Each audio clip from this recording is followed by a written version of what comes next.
Before we start, I just wish to inform councillors that there will be a slight change to the agenda. What was item 9, to consider a request from Cash Access, is to be moved up to come after item 4, a note on any reports from Cornwall councillors. That's just so that there's a Cornwall councillor in the room who has some connection to this and may well be able to add any information, but who cannot stay for the entire meeting, and therefore taking the decision to just simply move that up a bit earlier. We are now going into public participation. Members of the public are invited to comment on matters within the parish. Would you like to say something? Okay. Would you like to say something? Please.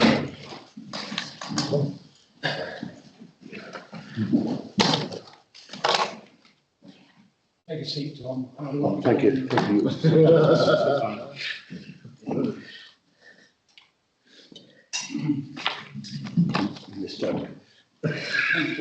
I want to say something about the climate partnership and related issues that have been getting more and more on my nerves.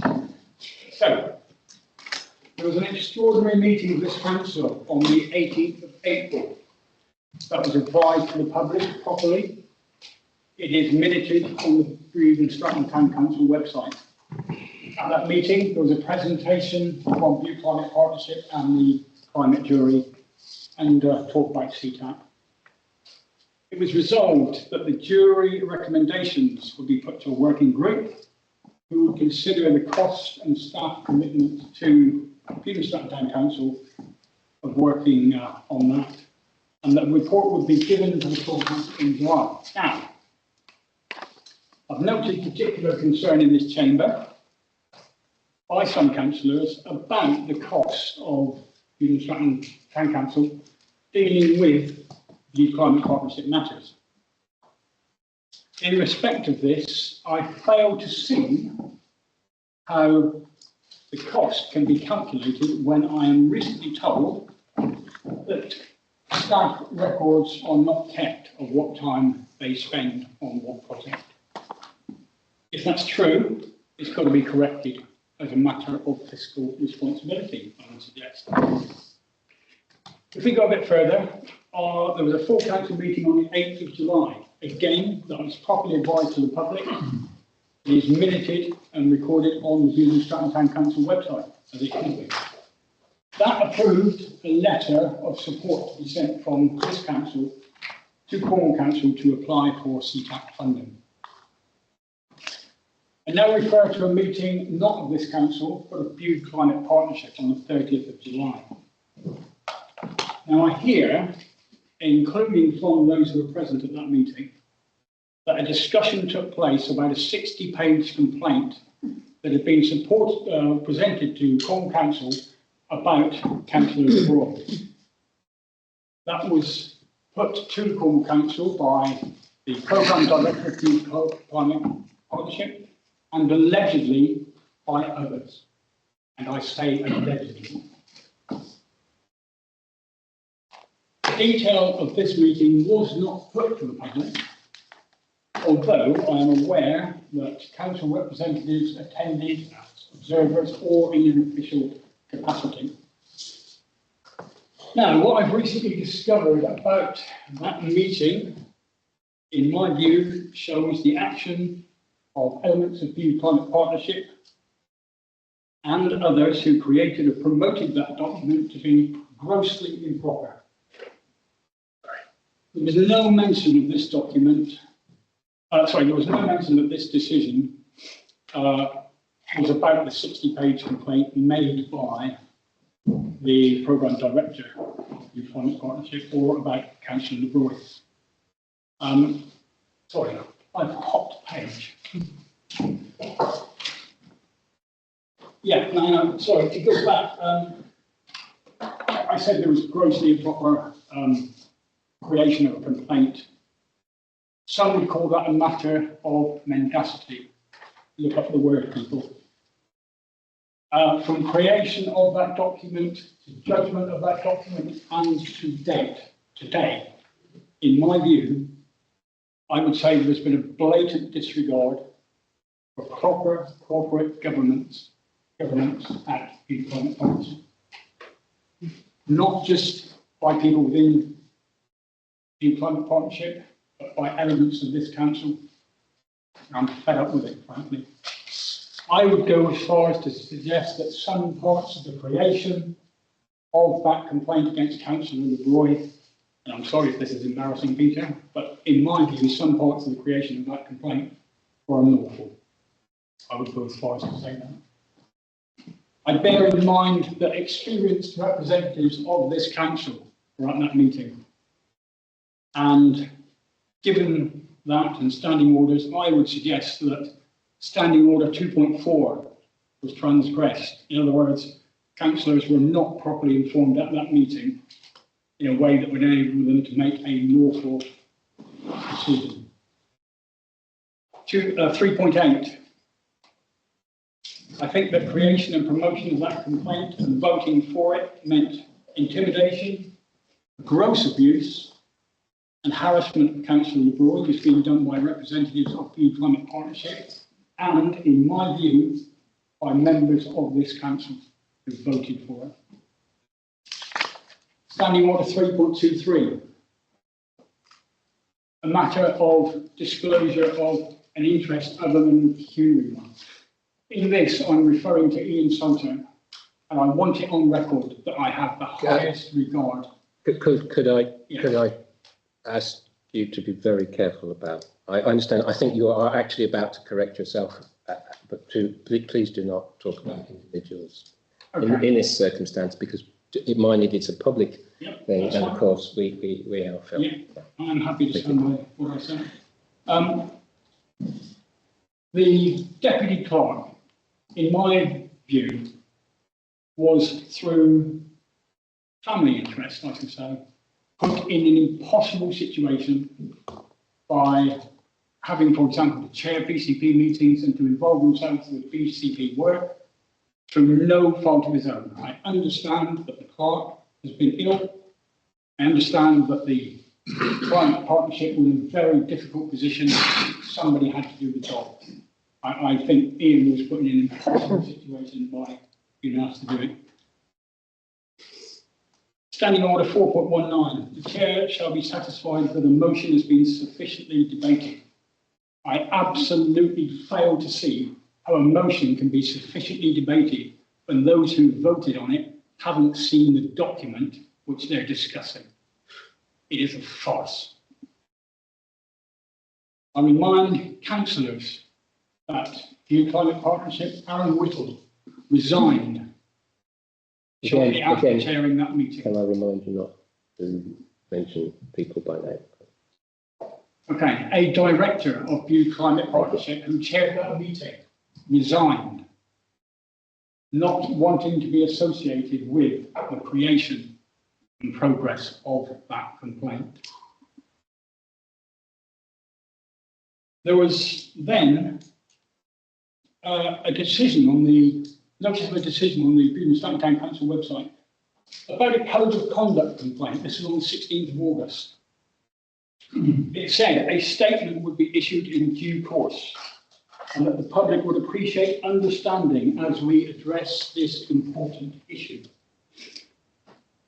There was no mention, as I pointed out at the time, that that decision was about a 60-page complaint involving Councillor LeBroy. No mention of Bude Climate Partnership.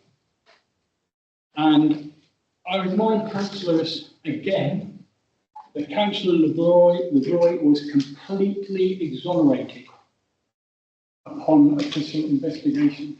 He did his job properly as a councillor, raising concerns voiced to him by the people of Bude, including myself. Under the circumstances of a rejected 60-page complaint alone, I think that complaint effort was an attempt to silence Councillor LeBroy and thereby to deny the people of Bude who had approached him proper democratic representation. I said it before and I will repeat it again. There was then an extraordinary meeting of this council on the 19th of August. Curiously, that meeting, or minutes of that meeting, do not appear on the council website. There was no specific mention in the agenda to inform the public that that meeting was related to the Code of Conduct complaint against Councillor Leroy, only reference to an FC number. A statement was made about that meeting that said, Bude-Stratton Town Council as lead partner will attempt again to work through issues with the incoming BCP chair and other partners. Supposedly the incoming BCP chair declined to take that position. I am not at all surprised. It also said that the council would seek to address issues of governance with the Climate Partnership and facilitate an open meeting to address community concerns over climate change and adaptation measures. I have had no wind of that meeting taking place. I am not aware that management issues have been resolved with the Climate Partnership. The incoming chair, like I say, declined to take the position.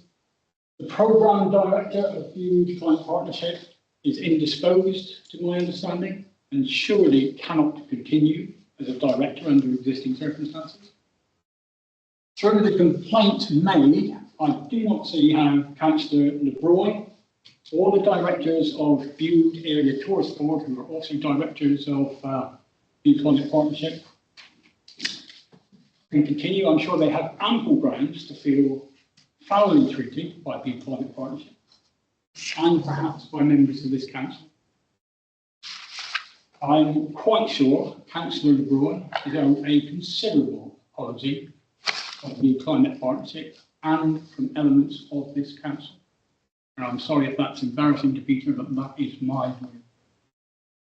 I cannot see how Bude Climate Partnership can function, nor this council continue business as normal with them, when there is no resolution of issues of governance, no BCP chair, and the position of the remaining BCP directors is such that their working surely cannot continue under existing circumstances. I don't see how the public can have confidence in the Climate Partnership until the issues of governance are resolved and the public is reassured by the promised open meeting. I'd like to know when this is going to be sorted out, how and who by, because at the moment I don't see anyone currently in a proper and fit position to do so. Thank you. Thank you. It will not surprise. Thank you for sharing your detailed thoughts and opinions on this. It will not surprise you. I'm not in a position to comment on things that you may or may not have been told, and the accuracy of what you may or may not have been told. And that's where I'm going to leave it at this point. Okay. Yes, sir. What would you like? Sorry, I was just shocked about what Steve just said there, but I'll go on to that. First of all, just here on part of the British Legion, just for 2 minutes, I'll take your time. Thank you, Mr. Mayor, for coming out to the coffee shop on Monday. That was absolutely brilliant and smashed us on the social media right away. And also, I'd like to thank the council for agreeing to light up the war memorial on the 11th. Hopefully, I'm hoping to see a lot more councillors there this year than there was last year. And just to give you a bit of an update on the puppy appeal, we just went through the £8,500 today, and we're going to start on that. Thank you very much. Yeah, and I will mention a few things about that. You, sir. Mr. Mayor, thank you. The director of the Climate Partnership that resigned, I know him personally, and he asked me about some of the stuff that was going on, so I just think it's appalling. But anyway, when I wake up each morning, I try to be grateful, first of all, I'm grateful that I've woken up, and hopefully in 5 days' time I will wake up because I shall be 80 years old. But that's not the great age these days. But what concerns me is there's a lot on the news about AI. Well, there are two types of AI. One is animal insemination, which is a useful scientific process, but it's the other one that concerns me, which is artificial intelligence. So what I just want to know, do you or your clerk know if any of the technical support by computers and systems you involve the use of artificial intelligence? That's an interesting question. I will have to ask the clerk. I am unaware. Do you mean in terms of our current working practices? Are you asking whether we use AI for our... So, for instance, if somebody picked up a phone, are they getting a person or a machine on there? Well, I think it's when your clerk or her staff are preparing reports or doing research needed for the council to make decisions, whether that involves, should we say, knowingly involves the use of AI, because you could be using it not knowing it. That's the bit that I'm worried about. I can confirm that we are not using AI, to my knowledge, in any respect whatsoever. And certainly all the reports we write are from scratch. It's like cooking a meal, use the raw ingredients. And that's certainly not an avenue that we are expecting to go down anytime soon. Yeah, because it's not a nice thing when you see the stuff. It's about how they can steal your identity, your appearance, your bank accounts, and all sorts of stuff. So that's fine. Can I say to you, in my role as a teacher, AI is becoming an increasing concern at examination level. And we follow guidance from what's called the JCA, which is the overarching thing, and we communicate with students about the use of AI. And we have systems that can catch AI. The irony of it is that they are AI systems themselves. But you're quite right, it's a growing thing of concern in many areas. You, sir, did I say something? Yes, please. Mr. Mayor, I'd like to ask again if there has been any movement on finding out whether Councillor Good or anybody else is actually going to bother with the neighbourhood plan. Please, I'm sorry, my tone is sarcastic, but having asked for something like 3 months on the trot and then left it for 2 months, I'd just like to know, are we going to get a neighbourhood plan chairman from the council? If not, why not pass it to the planning authority, the planning committee, and I'm sure that they could try and organise something as it's in their remit.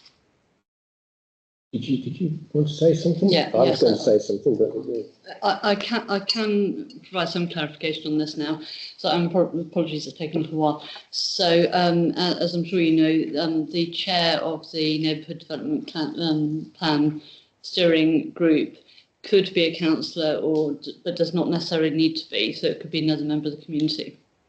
And given that previous councillor Good is no longer a councillor, we did need to check with her whether she wished to continue in that role, and she has confirmed that she doesn't wish to do that. Yeah. So we are now in a position where we can reinvigorate the steering group and take things forward. So that will be the next step. So there's some clarification for you on that. So, sorry, I did follow that up on the 1st of October. Unfortunately, I didn't have a chance to tell you about that. I think you may not have been in the last meeting, because I remember you asking me to contact, and I did do that, and also the clerk did. And so we're now in a clear position. So, you, sir. No, you, sir. Oh, good evening. One small point and then something afterwards. I don't know if the councillors here remember the battle they had at Oceanview Road to Churro Gardens footpath. Nobody on the council remember it? Years ago?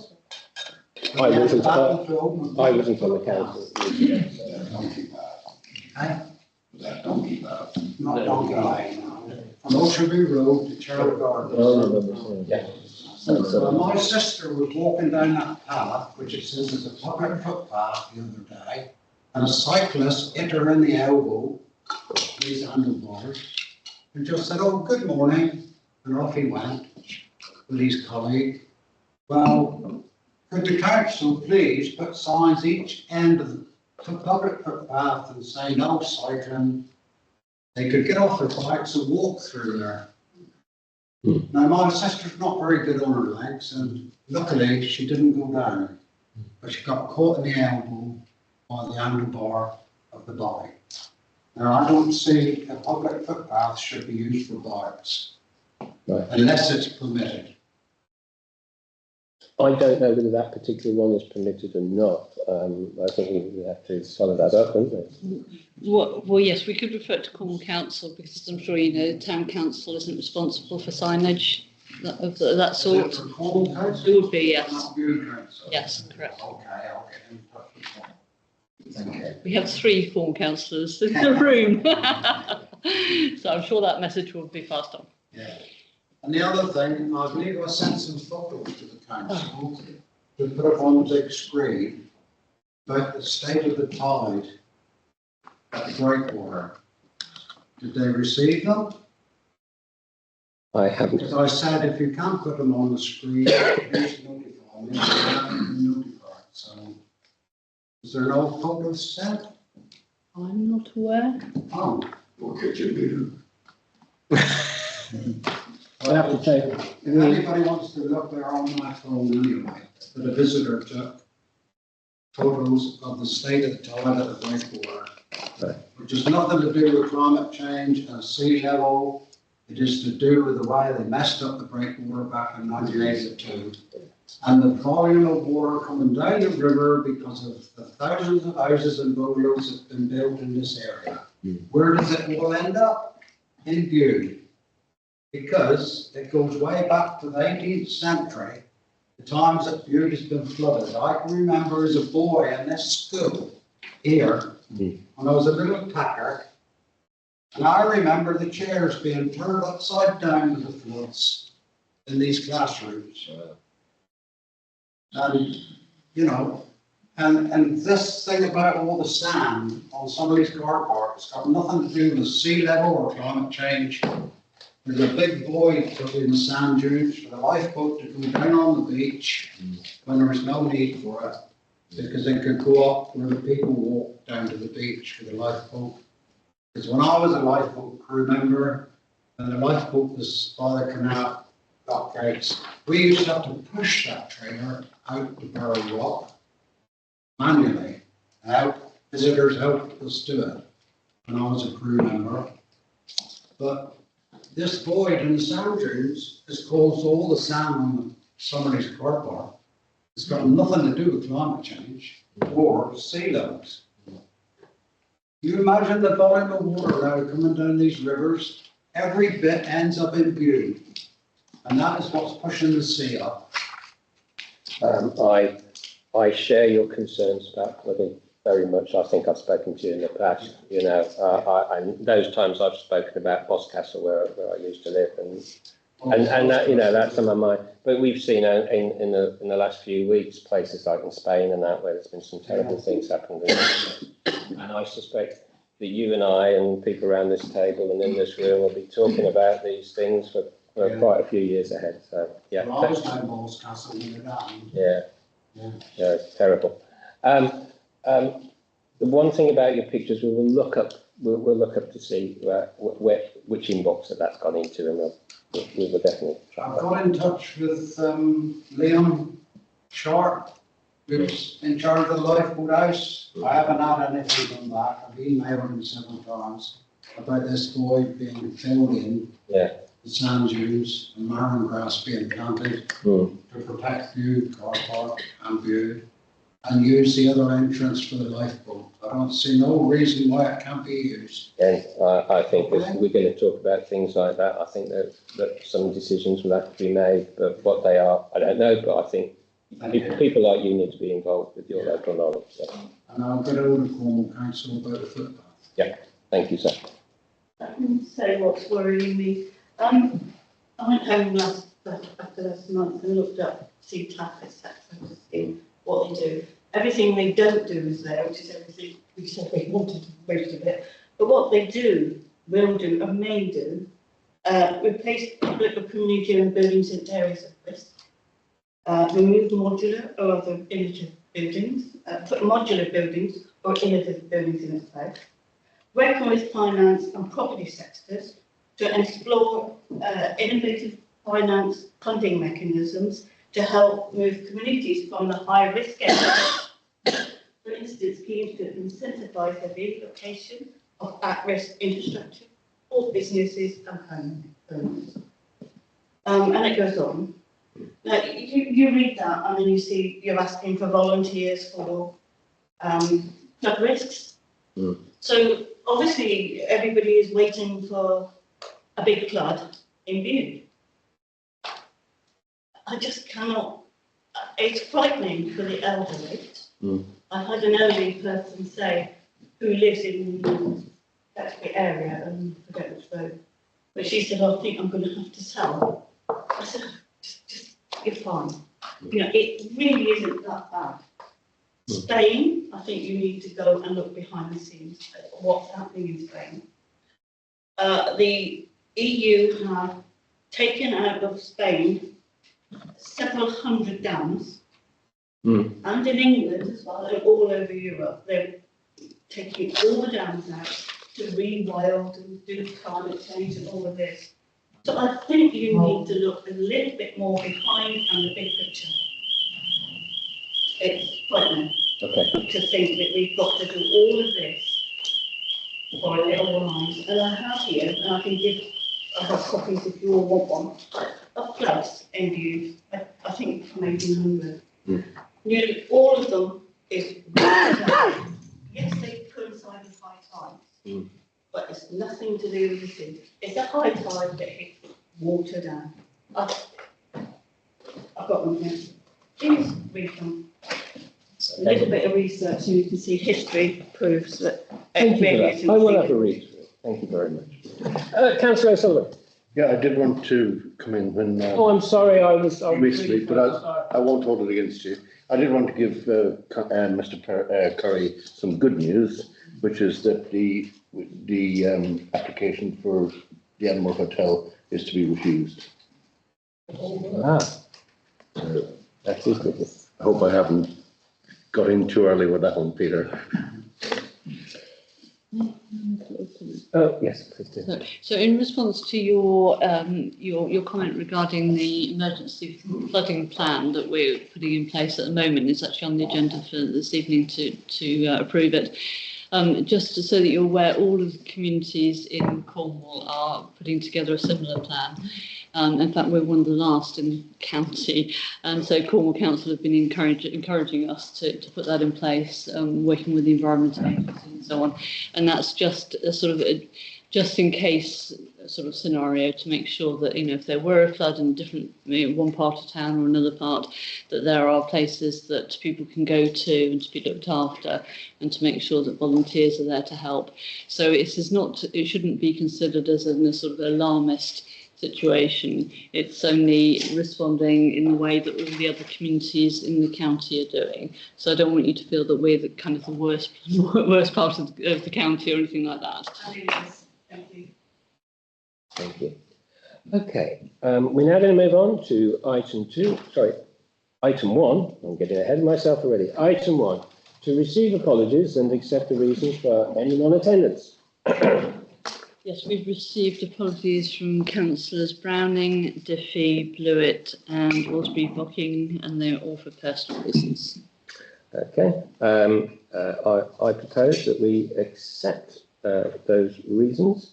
Do I have a seconder? Thank you. All those in favour? Thank you very much. Then I now move to item 2, to receive any declarations of interest on items on the agenda and agree any dispensations. Have we had any formal applications at all? Nope.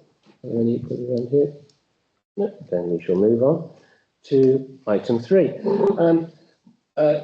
As mayor this month, I've only had one event that I attended, which was the opening of the poppy shop a couple of days ago, and I can say that I was only there for half an hour, but it was just incredible. And there were people turning up, and they were putting £20 into the pot and things like that at a time. You know, when you think of cost of living crisis and whatever, it was just to me it was an incredible thing, because my experience of raising money on Poppy Days is entirely teacher based, and you have children come in and they give up what they can, and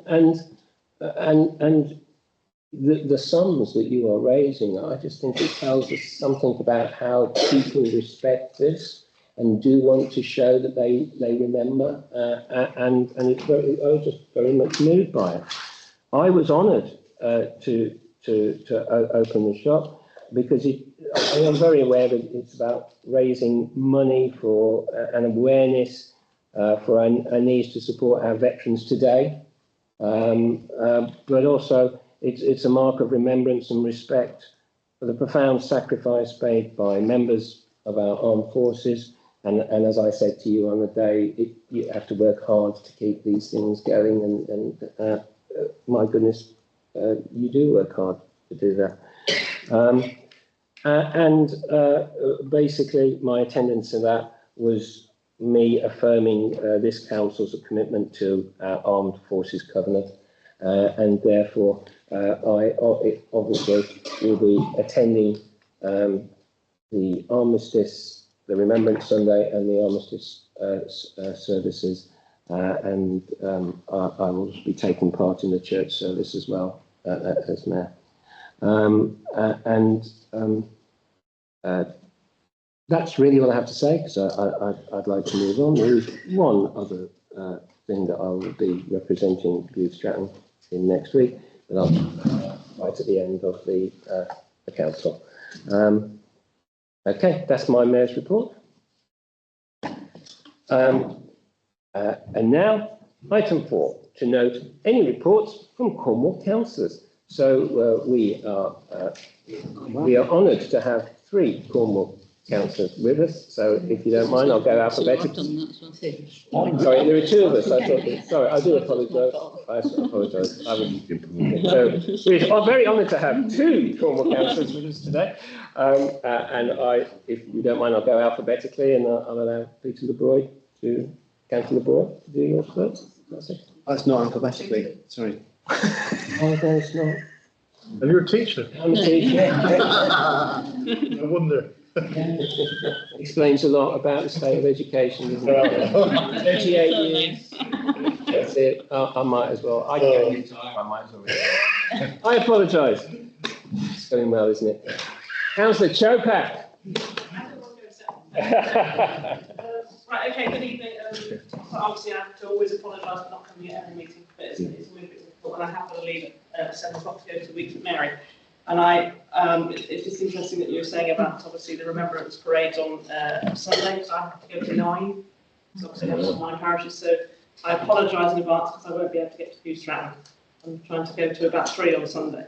Obviously, with my Cornwall Council hat on at the moment, Peter and I have had a really exciting day. We must do that again and spend 2.5 hours to get to the to County Hall today because of an unfortunate accident on the A30. Anyway, we had a vote of no confidence in the leader, which unfortunately failed.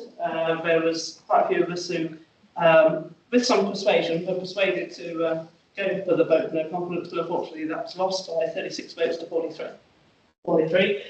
So we all came home again. It didn't take us quite as long to get home, but at the same time, obviously, it was a huge sort of exercise in political showboating, I would argue, is probably how today went.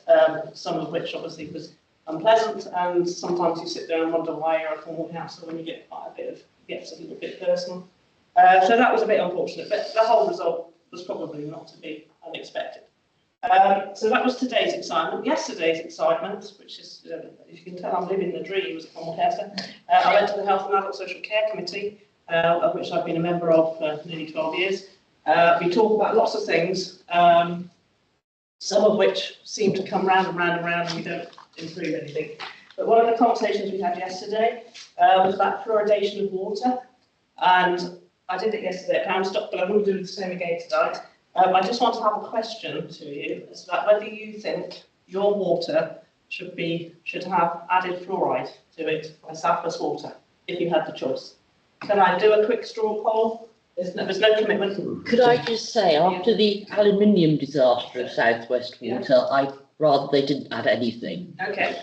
Anybody else got any comments or a yes or a no? I thought our water was fluoridated anyway.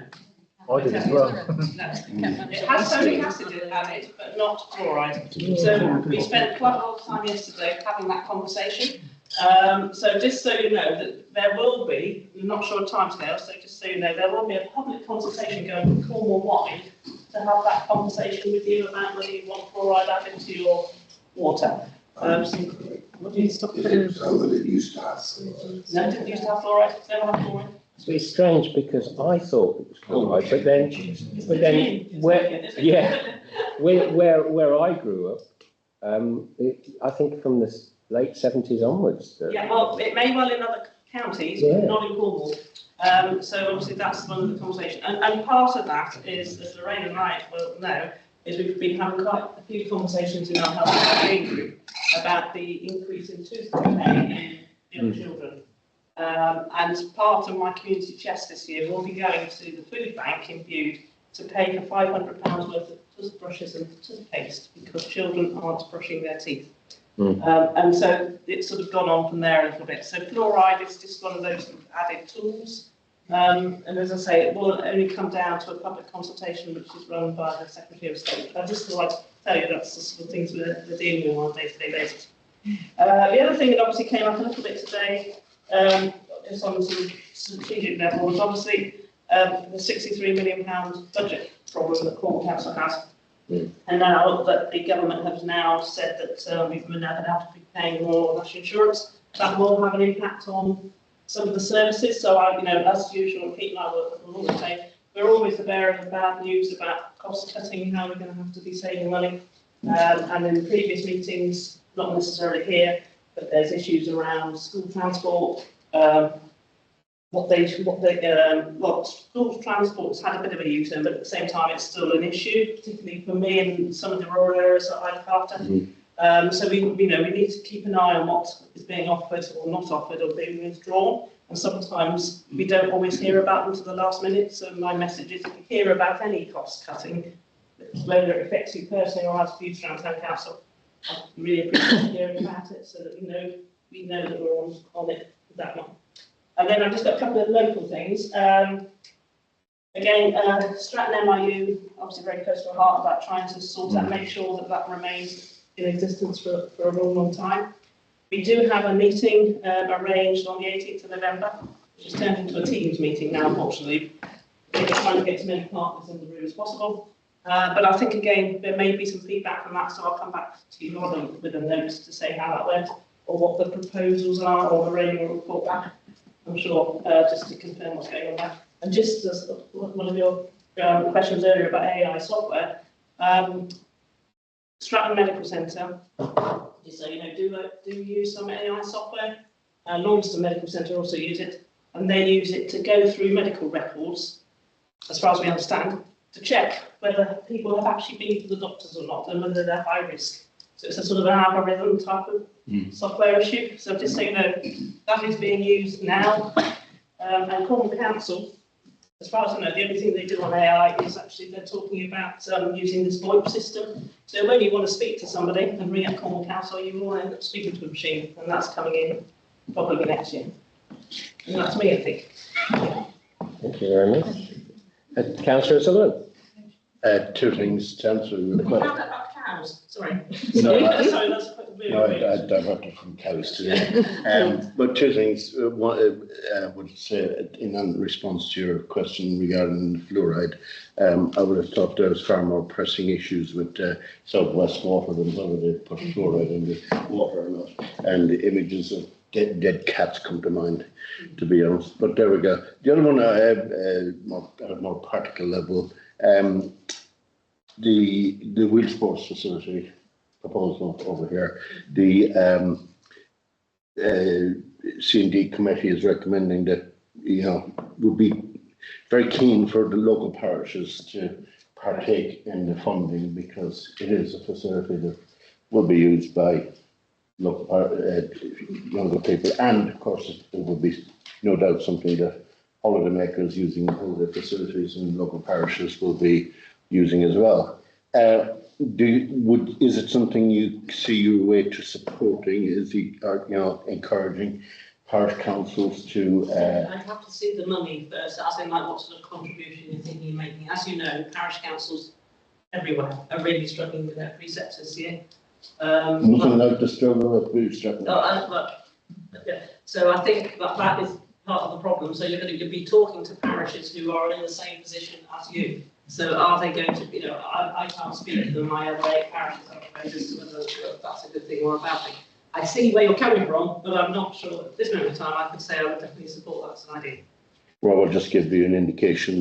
The precept and the property in Bude-Stratton is £299. In the lovely Mount Church, it's about 67. Poundstock is somewhere around 78 or something. I think so, yeah. So that's the scale of the problem.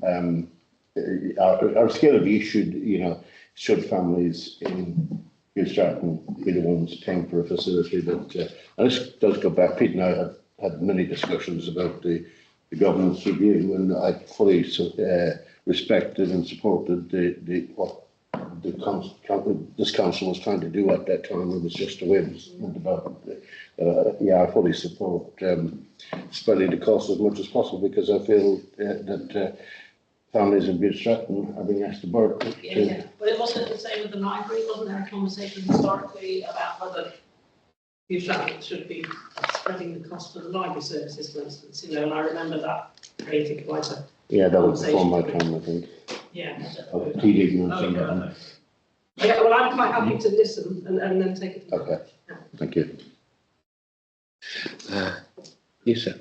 Can I just make a suggestion that to save the families viewed that particular cost, I think I know where this is going. Pounds alone, and find somewhere else to put the wheel sports facility.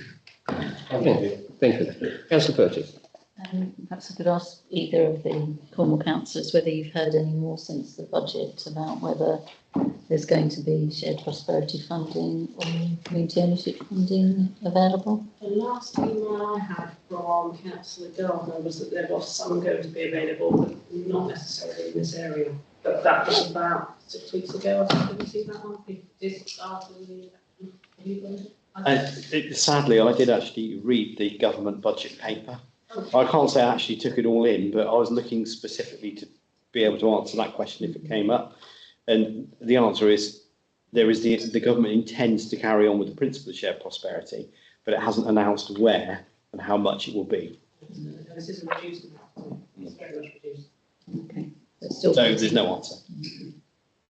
Councillor You James. said Cornwall Council is going to be answered by a machine now. It potentially is. But So that means we're going to be lied to, ignored and flopped off by a machine instead of a person then. It's best for me not to comment on that. Well, if you've ever tried to ring them up and get any sense, you give up. I think that's how they work the system. They just think they ignore them and they'll give up. They want everybody to email, which I appreciate. It's not everybody's idea of making it, but that's what we're looking at. That ain't never going to happen. Just going to keep ringing. Yeah, I've given up with them. Says no. Okay. Councillor LeBroy. Thank you. So Councillor Chopak and Councillor O'Sullivan have almost picked at the edge of a sticking plaster over an open wound that I've had running for several years now.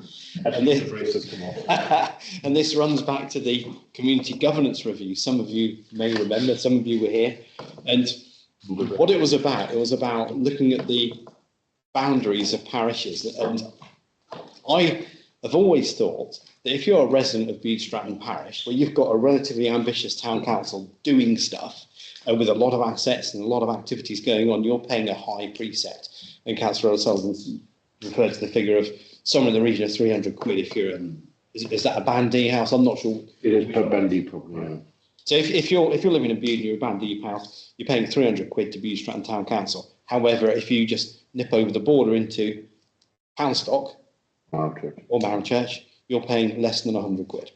So less than a third of what a Bude resident would pay. And I thought, in my simplistic mind, that seemed unfair because the residents of our surrounding parishes probably using a lot of the facilities which are paid for by the residents of Bude and Stratton. And I was trying in my mind, this is probably 4 or 5 years ago now, to try and find a way of exploring how we could share that burden between communities. And we came up with this idea of a super parish, which would encourage all the parishes in the area sitting around the same table, effectively paying the same precept. And I thought it was an ambitious idea. My political grandees above me said, go for it, it could be really interesting. But it ended up with political blood on the floorboards of the Park House Centre, which was mine on the day. And so I've had to respect that. And Councillor Chopak probably would nod her head sagely at me and say it was a very poor idea.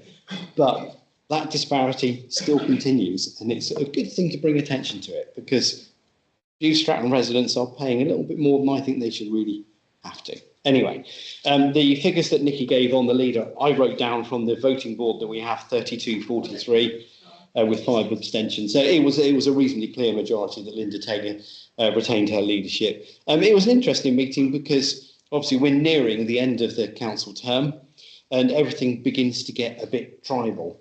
And people are picking at each other, and there were some actually pretty awful speeches made by councillors. When I did speak on it, I tried to be nice. I think I did my best. But anyway, we lost the vote, and that's where we are. You mentioned about water bills, and this is something which has been on my sort of radar for a long time, and I began to think about it earlier this week. So I found an infographic on the internet that said you're paying more or less twice for water if you live in Cornwall, what you might pay in some other parts of the country. And I thought, well, it's all very well believing an infographic on the internet, but actually I'm going to contact every single water company in the country and actually ask them what a water bill would be. And I did it on a model of a family of 4. If you're being reasonably frugal with water, you'd use somewhere in the region of 165 cubic metres. And absolutely right, you are paying the most for water here than anywhere else in the country. And I won't bore you with all the figures, but there are some places, like, for instance, Thames Water, which includes all of London, and there's lots of wealthy people in London. You're paying, for that model that I put, £671.75 against our £969. So it's not quite half, but it's getting towards it. Severn Trent, all of Birmingham sort of area, £595. The 2 surprises for me were Northern Ireland don't pay water bills. Laid on by the government. That's nice of us, isn't it? And also Scotland. Almost every property in Scotland is on a water meter and it's absorbed into the council tax. So they don't actually have a separate water bill in Scotland. So I thought, well, could I live to Northern Ireland or Scotland? I think I prefer Bude. So, but it doesn't take away that unfairness argument and the fact that we are probably one of the lowest wage economies in the country paying the highest bills. And it's not only that, there's other bills that we have to shoulder. If you want to build a house, it costs you more in Cornwall than it does anywhere else in the country. But anyway, waste collection, the new regime started this week.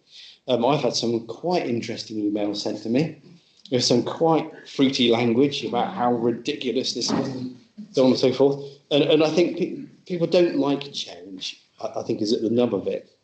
And I accept that for some families it might be difficult if they have unusual amounts of waste. And those families that do have unusual or medical waste, they can come to the council or come through me and we can organise in special cases extra black bag collections for them. So it's not absolutely hard and fast. If you do have a special need, the rules can be bent. But the reason that the new regime is in place is for several reasons, one of which is the way we used to deal with black bag rubbish. We used to, as people probably around this table and in the audience that would remember what Tiscott Wood was, and that you'd have rubbish vans, trucks coming up there, and they'd get squashed down with a bigger truck, and then there'd be a bit of earth over the top, and then that layer would go up and up and up. And there's even parts of our town, parts of the Berries Avenue development used to be a waste tip, and it's not the way to treat the environment. The government did ban that several years ago. So if you put anything out in a black bag today, it gets taken down to St Dennis, which is near St Austell, and it gets incinerated. And believe me, that ain't great for the environment either. So it's it's a basic requirement as us, all as responsible citizens, to try to recycle as much as we possibly can. And that new regime it forces people to do that. And I support it wholeheartedly. And anyone that comes to me and says otherwise, I'm sorry, but it's what responsible people have to do. AI, Mr. Jewell, anybody that uses an internet browser, especially a Microsoft one, is using AI, whether they like it or not. Cornwall Council do use it. I've seen the Teams meetings that we have, the minutes and meeting reports are AI produced. It works a treat, I have to say, but it's flipping scary because it is more accurate than I could ever take a set of minutes. It has its uses. It's up to us as humanity to make sure we harness its power and not abuse its power. Ignoring it isn't a choice, I'm afraid. Overnight cameras in the Crescent is something I've been questioned about. There's been quite a little bit on social media about that. We had the trial run over this summer. An awful lot of local people said it was Cornwall Council were overpricing it and they should be ashamed of themselves. But the trial has gone really well. We had many more people using it overnight than we thought we would. It's still, you'll see people over there now using it, and we haven't had one complaint from any user. And I think they're probably quite glad to be able to park their camper van quite close to the town centre. There are things to be learnt from that trial, which I'm sure we'll implement. And I think one of them is we need to find a way of providing those camper vans with water and waste disposal, which we don't at the moment. But I think that trial will go on for another year or so. Councillor O'Sullivan did let not the dead cat, but the cat out of the bag a little bit with the Anmore. Seeing as you've done that, I wouldn't have said anything about it because I don't think the applicant's actually been told yet. But seeing as you spilt the beans, interestingly, I had a long conversation with the planning officer earlier today, and the refusal is not on the grounds of the design or scale, which was our main concerns, but on other grounds. I have no doubt it will go to appeal, so it will come back. But there's some long arguments and discussion that we do have to have at planning to address the reasons why our main objections weren't met by Cornwall Council. I think that's it. Thank you. Thank you, Councillor. Councillor Herbert Coulson, did you put your hand up? Yes, just briefly on the camper van side of things, it would be interesting, better facilities there as well, because they could also be provided for visiting yachts, because in some of the harbours around Cornwall, there are showers for yacht people, whereas there are no showers here. I thought there was. There is, Pete, there's one opposite, just down from Pete. It's got a wood workshop. Was there? Yeah. Yeah. Oh, we never Sorry, in response to that, yes, I agree about making the facilities better. However, I'm mindful that that does not need to be competing with our existing campsite providers. It needs to be a different type of provision. Councillor Colbert. Yeah, on the waste collection. Some councillors may know that in a former life, I was a member of the Chartered Institution of Wastes Management, and I have a little bit of background knowledge. Basically, the good people of Bude-Stratton are being asked to minimise their waste to 180 litres a fortnight. If you're used to buying a wheelie bin, most wheelie bins are a bit bigger than that. So the one that we've been issued with by Cornwall Council is a little bit on the skimpy side. And if you've been given a sack rather than a so-called seagull-proof sack, rather than a bin, you're going to struggle to get 180 litres in that.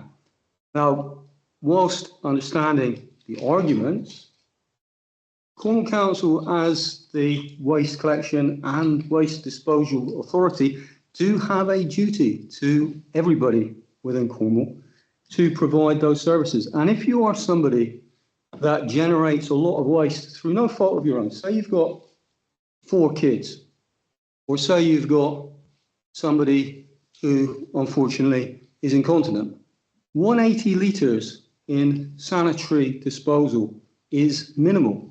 At the same time, Cornwall Council are doing their level best to get rid of the specialist clinical yellow waste collection.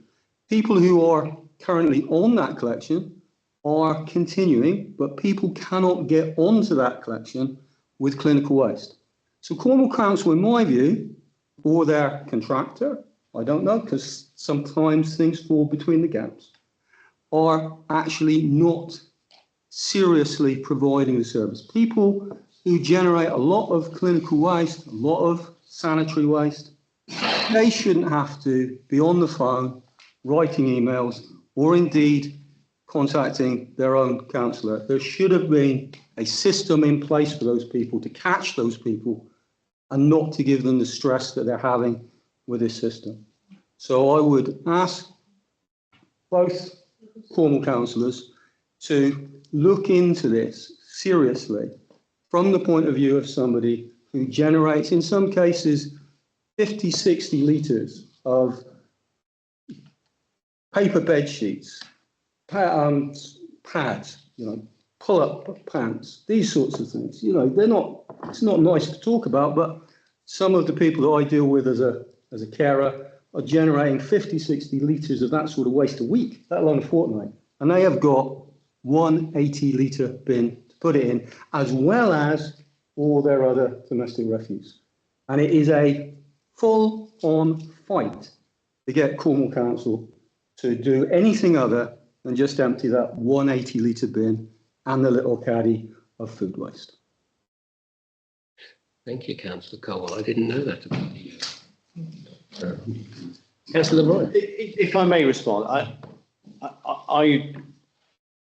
I absolutely feel for anyone who has those needs, and those needs do need to be met, and I believe Cornwall Council will meet them. But I go back to what I'm saying. We've got to stop living in a disposable society and considering the impact that we have on the planet when we put things out in our black bags. But I agree with you. Anybody that's got extra needs shouldn't have to struggle. And I hope that perhaps we could be more efficient at making sure that the people that need those extra services do get the respect they deserve. Thank you. Councillor Sullivan. Can I just briefly respond to Councillor Broy's cordial knuckle rapping? The information came to us and wasn't marked confidential. Oh, that's fine. There wasn't a knuckle rapping. I take it in the spirit of it. Thank you. Councillor Jenkins. This business of recycling, why do they not enforce it more?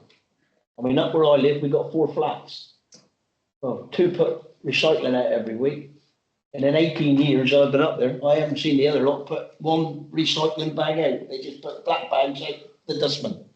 They never put any recycling out. I mean, they must get something. Well, that is the intention of the. Yeah, but surely these people should be hammered.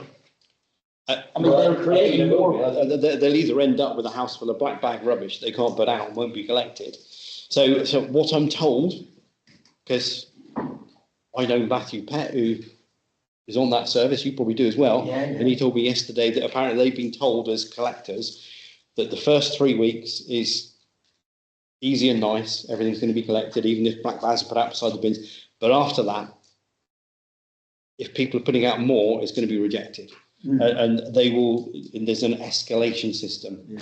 So if the first time they'll get like a nice little sticker on the bin, the second time they get a formal letter through the door, the third time they'll get a knock on the door, and the fourth time I think they actually, there can be formal action taken against people that are putting inappropriate waste out. Ever since I've been there, I've just put a little white bag on the gate. They take that way. I mean, not all in it really.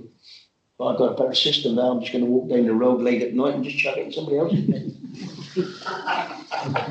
Okay, thank you for doing that. That's the end of the problem. Thank you very much, Councillor. Okay, right, we're now moving on to what was item 9, and we're now moving on to that rather than dealing with the minutes because I'm aware of the time.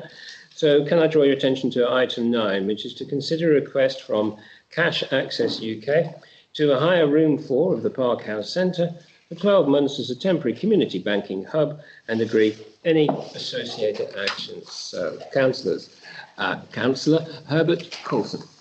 I've read through the proposal and everything, and I think it's an absolutely fabulous idea. I think we should do it. Thank you very much. Councillor Corrigan Turner. I have been arguing with myself on this one.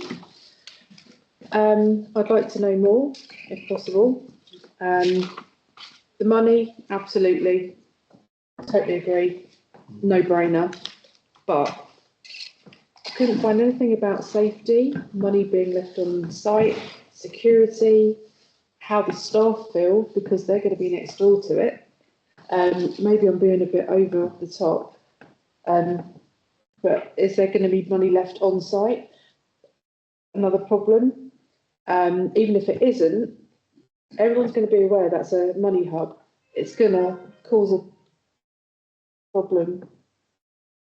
That totally threw me then, sorry. Right. You like the tune? No, the attention span of a gnat and that didn't help. Even if there's not money left on site, it could cause a problem. Another point is, how is it going to affect our insurance? Are they going to cover that on top of the monthly thing? And I will be quiet now, sorry, but there's quite a bit there that worried me. Well, you've asked several questions. I don't know, Clark, whether you're in a position to answer any of those. I can answer some of them. So in terms of how the staff in the office feel, we don't have any concerns that I'm aware of. We're used to having neighbours, using the room, so that's not a concern. I don't know enough about the security aspects and the insurance, but I'm sure that those things that those would be taken into consideration and covered off correctly, and we would make sure that happened. So that's as much as I can offer at right now. At this point. Okay, Councillor Broad. I'm sort of intrigued as to what Councillor Chopin might say, but I suspect she might be waiting to the end. Right. Beware is my message. The reason I say that is because I obviously read the agenda and thought, oh, crikey, that's interesting. And I remember an email that came to us sometime back in early October. I think the deputy clerk had been contacted by these people, and there had been some low level of conversation taking place. Anyway, I happened to be posting something in the main post office, and I saw the postmaster, Luke, in the post office and said, are you aware what's on the council agenda this week? And I showed him the agenda and he flipped his lid. I think is probably the correct word for it, or there might be even more eloquent ways of putting it. And basically what he said to me was that post offices over the last 20 years have had a really rough deal in terms of their ability to create revenue for themselves. They've also had the Horizon fiasco, which was very difficult, I think, for almost every post office, and some came out much worse. But they've had an awful lot of services taken away from them, and they are, I don't want to say struggling, that's the wrong word, but every penny they make, they have to work flipping hard for.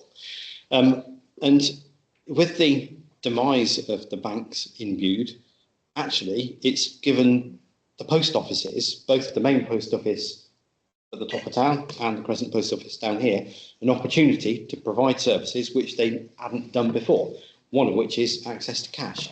And obviously Luke's main post office is open, I think, Monday to Friday and then Saturday mornings, but the Crescent Post Office is open 7 days a week. So they both provide access to cash.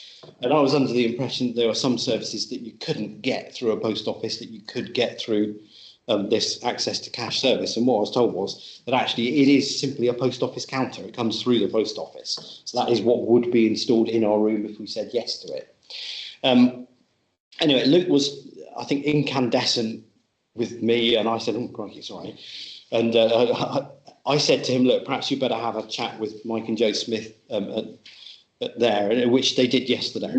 And they both have very, very deep concern about the effects it might have on their business, especially the Crescent Post Office, because we effectively would be opening a door to provide every service they provide in the Crescent Post Office within about 50 metres of their front door. So I think we need to think very carefully about what we're doing here. And I think I personally don't want us to make a decision tonight. I think what we should do is to get those two post offices involved and have a conversation with them about what they would like us to do, because I mean, I don't want to unfairly support businesses, but we have got two viable businesses in town that might have a very negative impact on them if this went ahead. And I think we need to understand how they feel about it We need to understand what the impacts might be on them and their customers if we went ahead with this. So I'm not really ready to make a resolution. I'm sure you're probably not ready to receive one from the chair, but my resolution would be to somehow ask the council or ask the council officers to have a conversation with those two businesses before we make any further decision.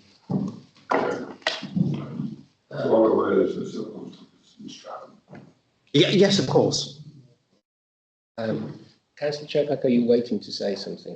I was going to wait for everybody else. Is that all right? It's okay. I'm just double checking because I don't want you to think that I'm. That's fine. Access UK, has anybody looked them up on Copy's House or anything? And seen who's behind them and what corporation it is? You said something about it's going to be a post office counter, but has it got anything to do with major banks, finance, or you need to check on Copy's House. The organisation is supported by 4 major banks. That's what I was worried about. Okay. In the thing. Is anybody else want to say something around here? Councillor Colwell, and then I'll come back to you, Councillor. Yeah. When I first heard of this, I thought it was a very good idea. The banks are leaving the town, as they are most places. So to offer this facility, I thought was a sensible kind of backstop position. However, having listened to the arguments of Councillor LeBroy, I do now wonder whether we would be setting up, in effect, or facilitating competition for the local post office. And we do have a little bit of skin in the game because we are landlords of one local post office. So I, like Councillor LeBroy, would be reluctant to make a decision tonight without investigating further with existing businesses. And if we were going to make a decision tonight, I would be minded to vote against. Councillor Purchase. Oh, sorry, Councillor Corrigan-Turner, then Councillor Purchase. I got that. Although having listened to Councillor Boyd, I totally get that now. I want to hear more. My another question would be, is why the Park House Centre when there's 2 empty banks sat there, probably far more set up than the Park House would be? I can only answer in a kind of hypothetical situation is that my understanding, which is not detail, is that Bude was identified as an area that should have a banking hub and a link organisation. And therefore, what you have is an organisation who are planning to set up in this town, and they've come to us. And if we say no, they may well simply go to whoever are the private owners of those places. That's my understanding. Yeah. Thank you. Councillor Purchase.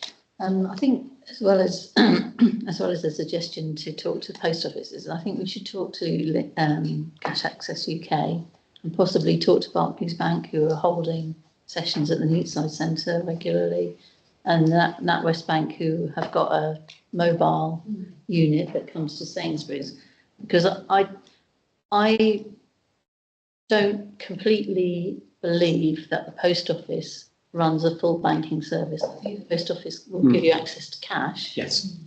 But I don't think that other things that banks do can be done at the post office. You couldn't, for example, change the name on your account or something like that. So I think I'd like to involve Cash Access UK in that discussion as well, just so that we've got a full picture of what services can be run by whom, and that kind of thing. But I do agree, maybe we should think about it some. Sorry, I've just realised I may have given the impression that both post offices were absolutely anti. That wasn't the case. They were deeply concerned and didn't understand what the ramifications could be, but they didn't say no, right? So I should make that very clear. And what Councillor Purchase said was quite right. There are some services that they can't offer, but I think having the conversation is the most important thing, and involving them in that conversation is critical. Councillor Herbert Coulson. Yeah, the reason I sort of think it's a good idea is I totally take on board about post offices, and I think it would be a good idea, is because a lot of our residents are more elderly and need the reassurance of talking to like a banking person. And if somebody's having to try and sort out probate, that sort of thing, that's where they need to really be able to go into a bank and talk to like a banking person. So my impression of this was that it would be bank service more than just cash over the counter sort of thing. Councillor Sullivan.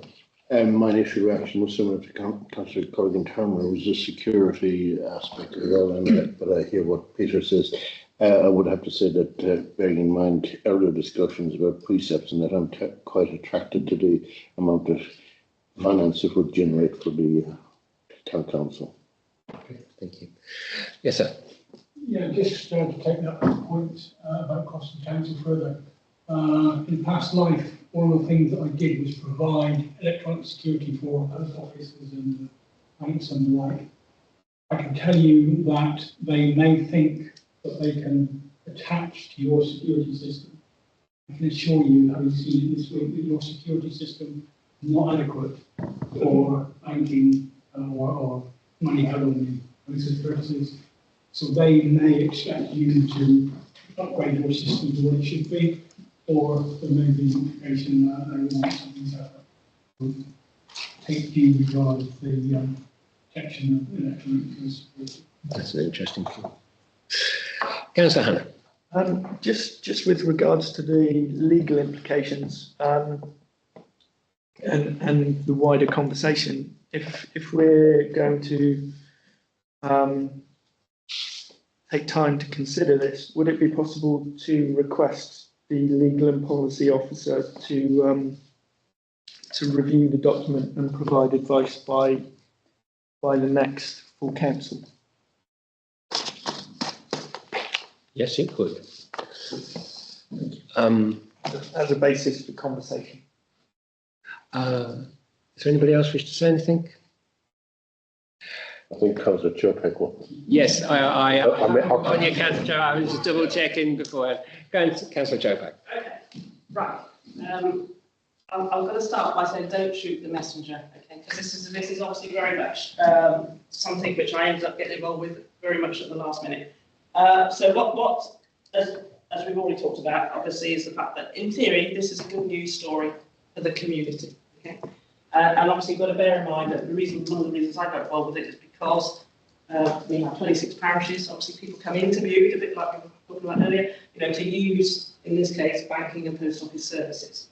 So I'm sort of trying to say to you, as of next spring, we're going to have a banking desert. We've got no banks in Camelford, and obviously we're no longer having banks. But also, as rightly been said by Peter, is obviously we've got active and very thriving post offices in this town. But also what you've got to remember is that they were in existence alongside those banks at the same time. So it's not like suddenly they're going to be losing customers. I'm just trying to sort of give you a bit of background.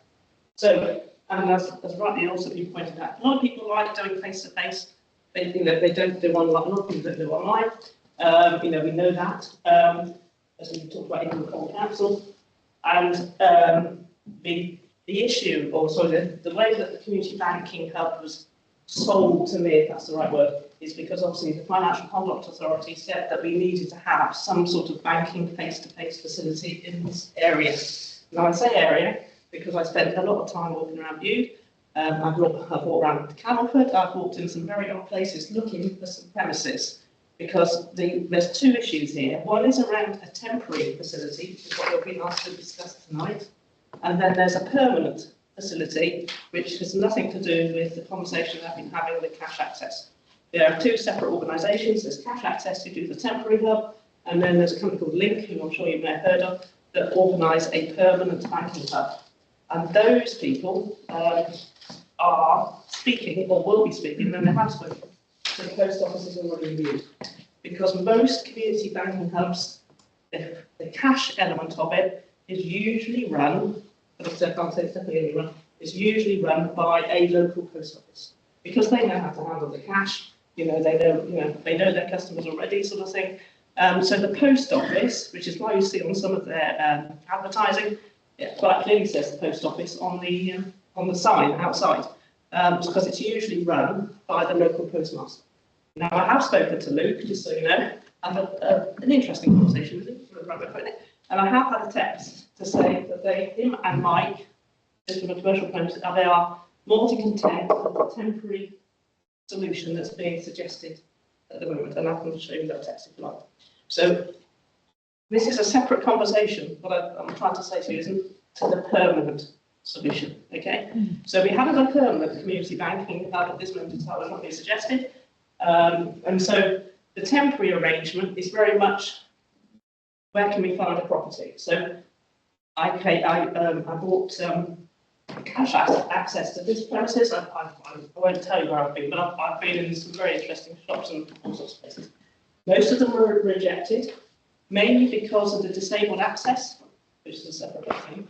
And cash access were very keen on this particular premises, but they were also keen on another one, not too far away from here. So I'm not saying this is a bribery thing, but if you don't want to do it, somebody else will, which I think somebody touched on. So that's where we're at on that side. Now then, from a point of view of what they need a room, probably room for obviously lots of boxes. And you've mentioned about security. I think this is only what I'm told, but obviously I'm willing to get that confirmed. They will do their own CCTV, they will have their own alarm, because that's one of the reasons they need total use of that room. They have, so for 7 days a week it's theirs, 365 days of that year. They can't have anybody else accessing it. I don't know what that security is, and I don't know what the alarm is. From a point of view of what money is kept overnight, that would be up to the local postmaster or the local person who's doing that. And obviously, it's not here, but obviously I don't know how much money he normally keeps in his post office. But I would imagine, obviously, it's not going to be, I don't know, it's not going to be a huge amount. Obviously, if it is a huge amount, then obviously it would be taken automatically by the post office and their security services. So I wouldn't say there's a risk, but obviously, yes, it does open up this premises to potential risk for burglary. But obviously that's a secondary conversation with the post office about what their security arrangements are for cash. From a point of view of the banks, there are 4 banks. Barclays is obviously one of them, and not obviously, but it is one of them. And should this go ahead, they will move from their current position in Neatside and come along to here, assuming obviously you accept. But obviously that, again, that's something that's going to be worked out. Now, the reason why I'm sort of suggesting that if you push it forward again, and as I say, it's entirely up to you how you work this, but obviously if you don't agree on this, cash access are needing an answer fairly quickly as to whether you wish to go ahead, mainly because they have to get the work in, they have to, get a hub built, which is like that. I don't know if you've ever seen these websites, it's a plastic box basically. It's quite big. They have to arrange that put in. There would have to be arrangements to have a safe fitted. So all these things take a little bit of time, and they want to be up and running before the TSB closes, so that there is no gap between having a bank. Now then, what happens after that? I'll just touch on it a little bit because I don't know about the long-term arrangement. But obviously, you've been asked to provide a room for 12 months. After those 12 months, in theory, the permanent hub would be up and running because, as you mentioned, the TSB will be empty. Barclays is already empty. So there is a bit of a conversation about whether that's a suitable premises, but they don't feel that either of those are suitable for a temporary setting, but they may be for a permanent. But again, they have to do the work to turn those buildings potentially into something which is more permanent. They're not interested in anything upstairs. I think the TSB got office upstairs, for instance. They only need still 1 large room for a permanent banking hub. So some of these bank buildings are actually far too big. So they are still looking. I'm not involved in that conversation, and that would be something which obviously would then either come to the council, but obviously you wouldn't be asked to provide that building. It would be a commercial lease set up for commercial premises. So I think I've covered everything else. Environmental properties. Yeah, I think that's about it. But if I've not helped with some of those queries, I'm happy to take them back. Thank you. Councillor Brown. On the basis that the two postmasters seem amenable to it, and they did say, Sorry, do you want to read the text? no, don't worry.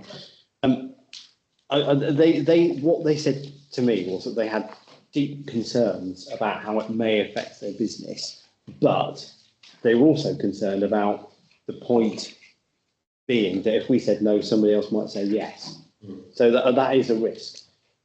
What I want to try and facilitate is for us to have a conversation with them to make sure that whatever we put into place and the details of the contract works for them as well. So with your indulgence, I'm going to make a proposal. And bearing in mind that we need to get on with the decision, I propose that we delegate authority to the town clerk to make a decision to allow cash access to occupy room 4 for 12 months, depending on a satisfactory conversation with our two town postmasters. So basically what I want to happen is for Tatiana or for her to delegate that to maybe our deputy town clerk, have a conversation with Luke and Joe, two postmasters, and to make sure that they are satisfied that it's a good decision and that they haven't spotted anything that's a complete wild card that we haven't noticed. And if they're happy, we can let it go ahead. Somebody like to second that proposal? Can I, before someone seconds it, can I just make a comment, because I haven't spoken yet, just about pre-existing bookings. I'm not going to say the name of the pre-existing booking, but I think we do need to be mindful of safeguarding concerns around pre-existing bookings, which is quite clear in our paper that we've been given here. So I know it's not now, but that's in the future. And I'm mindful that the council don't kind of are sensitive to bookings that already exist. And does that make sense? Without saying who it is, because I think that's really important that we actually value our existing park house users and their safeguarding needs for that space. Thanks. Thank you. Councillor Herbert Coulson. I was going to second one. Okay. I accept your second. Councillor Corrigan-Turner, did you want to say something? Just a quick one, from Councillor Deering's point. I've also got the booking, and I am quite annoyed at not being able to have that room. Although I understand the income's much better, but it has actually given me quite a problem for the event in February next year if I can't have that room as well.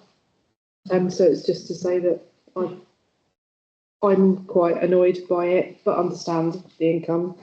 So it's not just going to be me. Councillor Purchase. I think Councillor Deering actually put an amendment to the proposal, didn't she? So I'm kind of asking whether that's going to be accepted by the proposer and the seconder. I'm sorry, I wasn't sure. Councillor Deering, can I clarify? Are you putting an amendment to Councillor? It wasn't in so many words, but if that's appropriate and that would be acceptable, then I think if someone can word an amendment that is about how we facilitate existing park house users that have booked this space within that conversation, because are we saying delegated authority, including the conversation with cash access, the postmasters, etc. I'd like the users of the park house to be included in that conversation potentially, or where they need to be, not related to that, but about their booking. Okay. I don't want us to do something well-meaning and then the fallout to be that the local community are really annoyed because my concern is that could be an amendment that is counter to the proposal. Okay, right.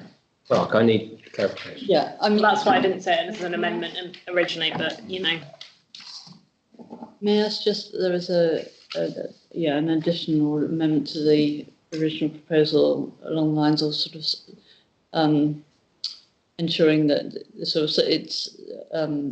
the the arrangements put in place, and it's sort of subject to satisfactory arrangements. Yes. Accommodate. Yeah. You know, the pre-existing Satisfactory organisations alternative that- arrangements, you mean? Yes. Yes. Yeah. Yes. Obviously in consultation with. So in that way, it does not compromise the potential of the people to use that space that we're. Yeah, so saying is there's safe. some accommodation for them that's appropriate. Would that be satisfactory? Yeah, if that is satisfactory to Okay, Peter. so before, so you've proposed an amendment there. Do you wish to second that amendment? No. Okay, now, before we go on, so we now have an amendment, which that is what we would vote on first. Okay. Well, I'm quite happy to absorb it into my original proposal.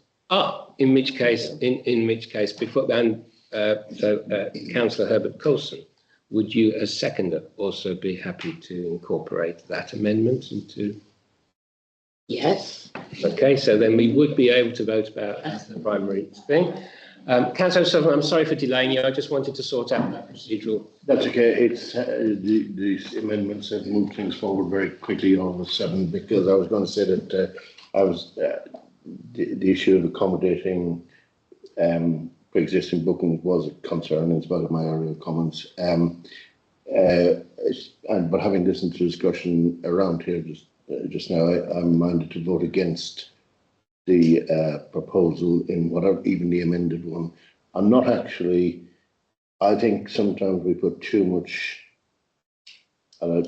careful how I say this, responsibility on the officers to make decisions that are actually should be taken by councillors.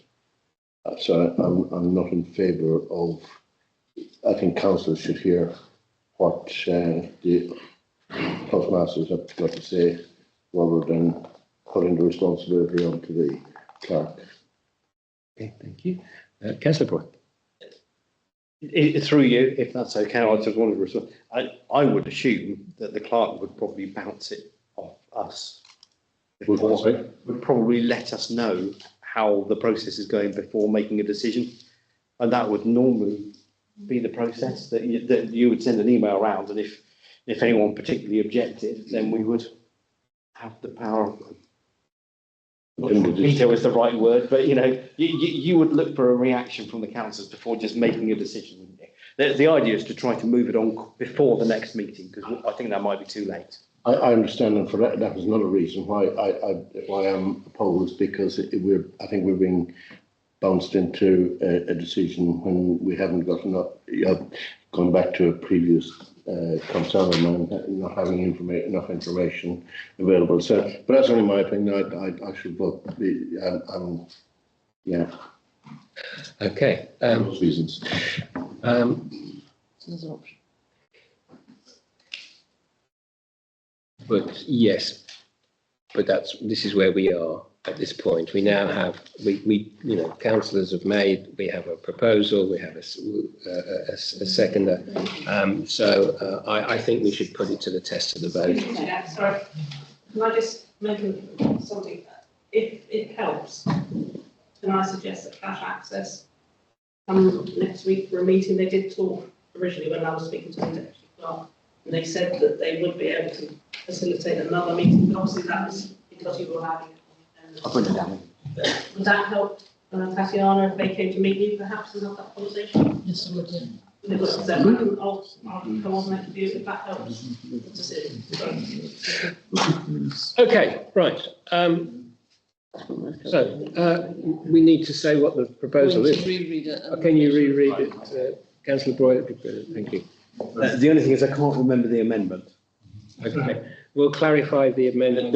The principle of the amendment was to effectively pay due respect to the existing bookings. So the proposal was to delegate authority to the town clerk to make the decision to allow cash access to occupy room 4 for 12 months, pending a satisfactory conversation with our 2 town postmasters.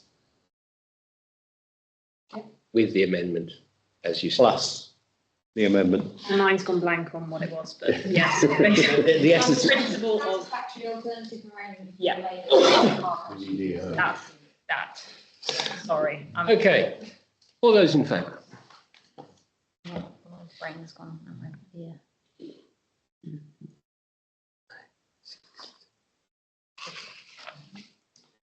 Okay, thank you. All those against? All those abstaining? Thank you very much, councillors. Thank you, Councillor Joker, for staying with us to do that. Much appreciated. Okay, councillors, we now return to the original order of the agenda, which is number 5. These are the minutes. First off, 5A, full council to approve the minutes of the meeting held on the 3rd of October. Do I have a proposer for that? Why not? Thank you, sir. Do I have a seconder? Thank you. All those in favour? Thank you very much, councillors. Sorry, all those against? And abstain. Sorry, I could catch you there. That's me moving too fast to this. I apologise. 5B, committees to receive and note the minutes of the committee meetings listed below. Number 1, Planning Committee, 9th, and also the Planning Committee on the 23rd of October 2024. Do I have a proposer? Thank you. Do I have a seconder? Thank you. All those in favour? All those against? All those abstaining? Thank you, councillors. 2, Corporate and Democratic Services on the 17th of October 2024. Do I have a proposer? Do I have a seconder? All those in favour? All those against? All those abstaining? Thank you very much. Councillor Jennings, can I just clarify that what you were voting there? Were you in favour? Yeah. In favour? No, I've got to take my hand down. That's all right. I was just double checking, that's all. Number 3, Facilities and Environmental Services on the 24th of October 2024. Opposed? Thank you. And a seconder. Thank you very much. All those in favour? Thank you. All those against? All those abstaining? Thank you very much. Okay, we now move on to, as part of that, recommendations. So this is from the Corporate and Democratic Services. It is in connection to the Wheeled Sports Festival. We recommend to full council that BSTC continue to seek external funding, including possible sources such as surrounding parish councils and loans. BSTC also agreed to budget a proportion of the necessary funding in the 2025-2026 budget. Would anybody like to talk about this? I can. Yes, Councillor Sutherland. This was just a query. Part of the discussion was about submitting the planning application. Has that been submitted? Yes, it has. It hasn't been validated yet. That's okay, I understand. Yeah. Thank you. Thank you. Any questions? Okay, can I have a proposer? Thank you, Councillor Sutherland. Can I have a seconder? Thank you, Councillor Purchase. All those in favour? Thank you. All those against? All those abstaining? Thank you, Councillor. Okay, next recommendation. From the FE&S, the Facilities and Environmental Services Committee, recommended to full council that BSTC give permission in principle to FOBSP, Friends of BSTC, to run a drain along BSTC land to the north of the footpath from the top of Bude-Stratton Pool to Mentone. Councillor LeBroy. If I may, sometimes you have to make yourself a bit unpopular, and this is one that I'm really nervous about doing. But I didn't like this at all. Right, the reason I didn't like it, and perhaps Mr. Curry might be pleased with me saying this, is that I do believe that we should have absolutely minimal building and digging and whatever to our downs. And I've been very concerned about some of the, they're not much more than rumours, but the Seapool came to us and said they want to install permanent toilets at the Seapool location. Now, they said that was because they had to provide their staff on site with toilets. And I thought, well, I'm sure they could probably provide a temporary porter loo there without needing a full waste system to be plumbed out into the main sewerage. One of the thoughts that occurs to me is, number one, I don't want any form of building out on that particular area of the Downs, especially down towards the Seapool. It's a natural environment as far as it possibly can be. I know that it's all been terraced and there's beach huts there, but I don't want permanent buildings there. I think it is what it is. It's a quaint seaside provision with a lovely Seapool. And all my I take off to the Friends of Bude Seapool. They do a wonderful job. They've got funding. They're running it amazingly, where Cornwall Council found it impossible to run it and was going to bulldoze it. So I'm embarrassed to some degree. I'm even standing up saying this. But I don't like the idea of running a main sewer across the Downs, I'm afraid. If you actually walk along that footpath above Mentone, where the goldfish pond used to be, there is actually a seam of rock that they would have to cut through to lay that pipe through, and you're never going to be able to reinstate that once you've cut through it. It's gone. I stated my concern in the meeting. I haven't changed my mind. I don't want it. Councillor Cole. I share many of Councillor LeBroy's concerns, and no one, I think, wants to see the Seapool developed in a kind of commercial way. The reason that I am not against this sort of in principle is because I feel that it is at least conceivable that the Seapool could come up with a building, a toilet building, that would be broadly in keeping with what is there now, would not be a commercial development, would facilitate them having their staff there, particularly lifeguards in the summer, and would be in many ways necessary for the pool to continue in its current form. And I was very reluctant to say to the Friends of Seapool, we will under no circumstances at all even consider for a second the possibility of a drain or sewer of some kind being run across Bude-Stratton Town Council's land. Forget it, forever and a day, go away, please. Because that, to me, is a little bit of a slap in the face. It is also saying to whoever works there, you're going to have to, sorry mate, pee in the equivalent of a caravan chemical toilet, or get on your bike and cycle round to the public toilets. It isn't, in my view, supportive of the endeavours of the Friends of Bude Seapool. So, for the very narrow wording that we have no objection in principle. Something more detailed will have to come back to us to consider again in future.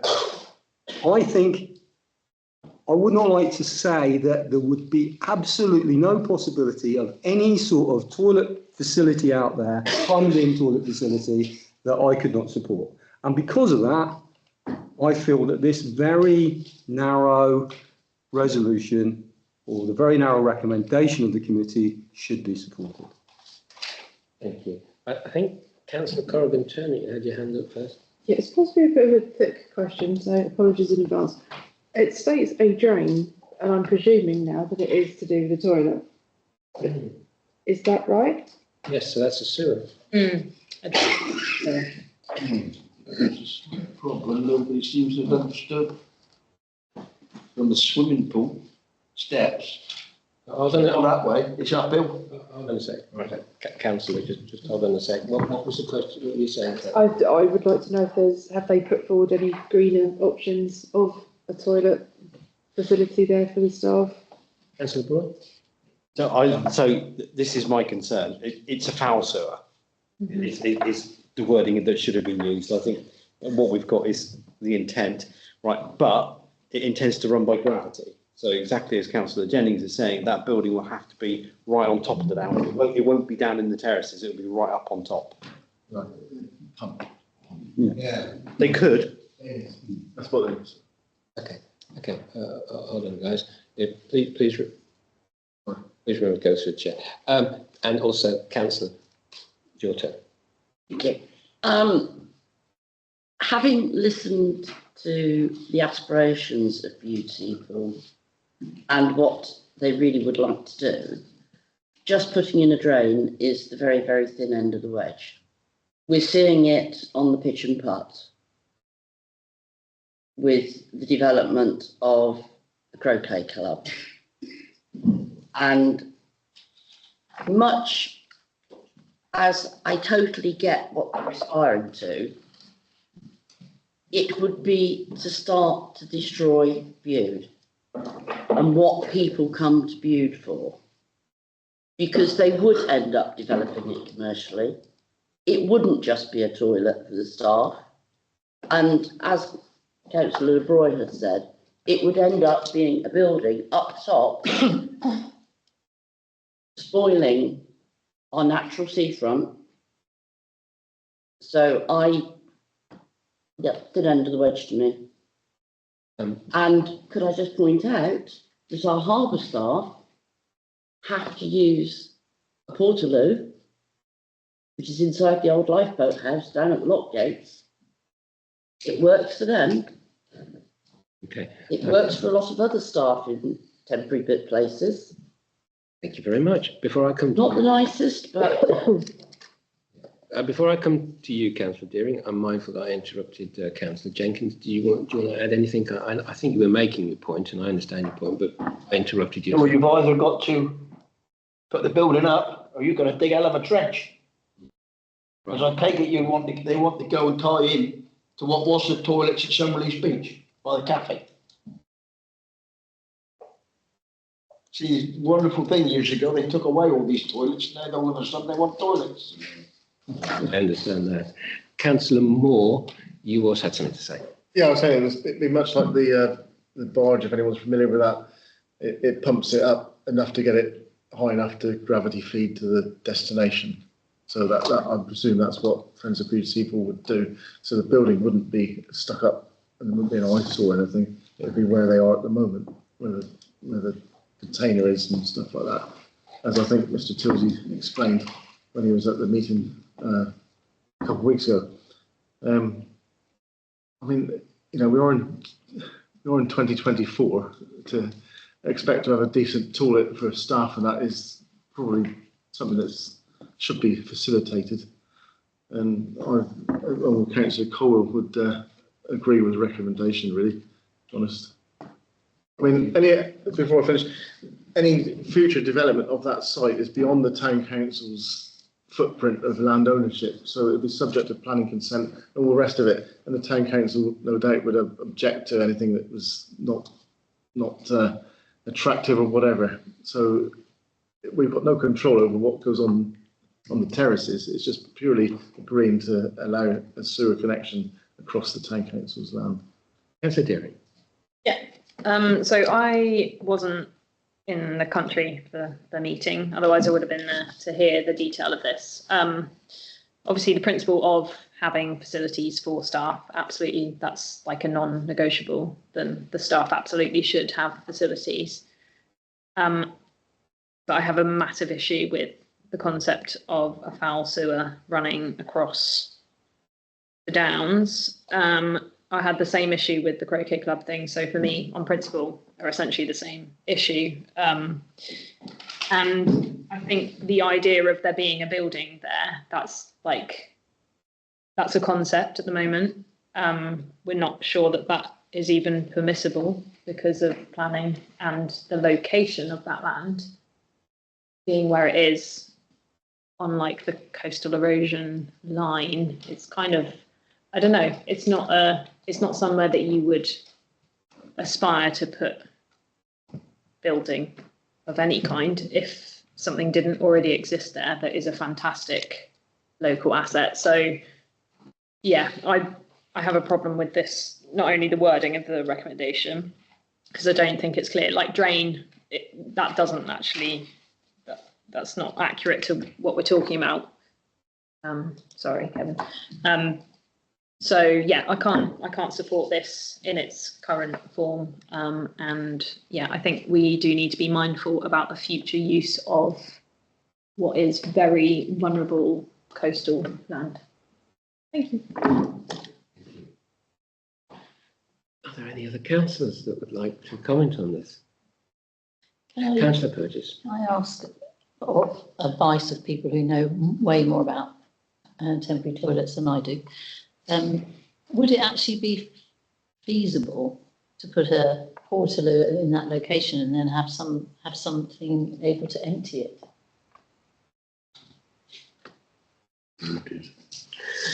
It's a genuine question. I don't. Okay, Councillor Jenkins. Feel free.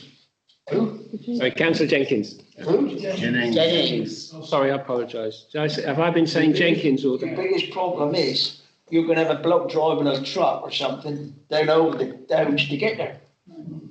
Yes. And that's going to really go down well if he turns up about 3 o'clock on a lovely sunny afternoon when they empty them, it can stay. That's interesting. Councillor Herbert Coulson, you had. Yeah, I was just going to say, yes, it is perfectly possible to empty them.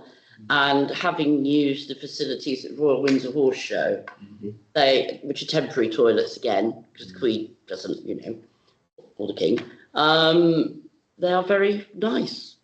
The only complaint is occasionally they run out of toilet paper.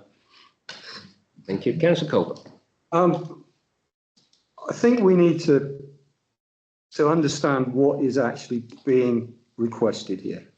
And my understanding of the submission of the Friends of Bude-Stratton was they wanted to come up with some ideas, some, fly kites, see if anybody saluted or whatever mixed metaphors you want to give.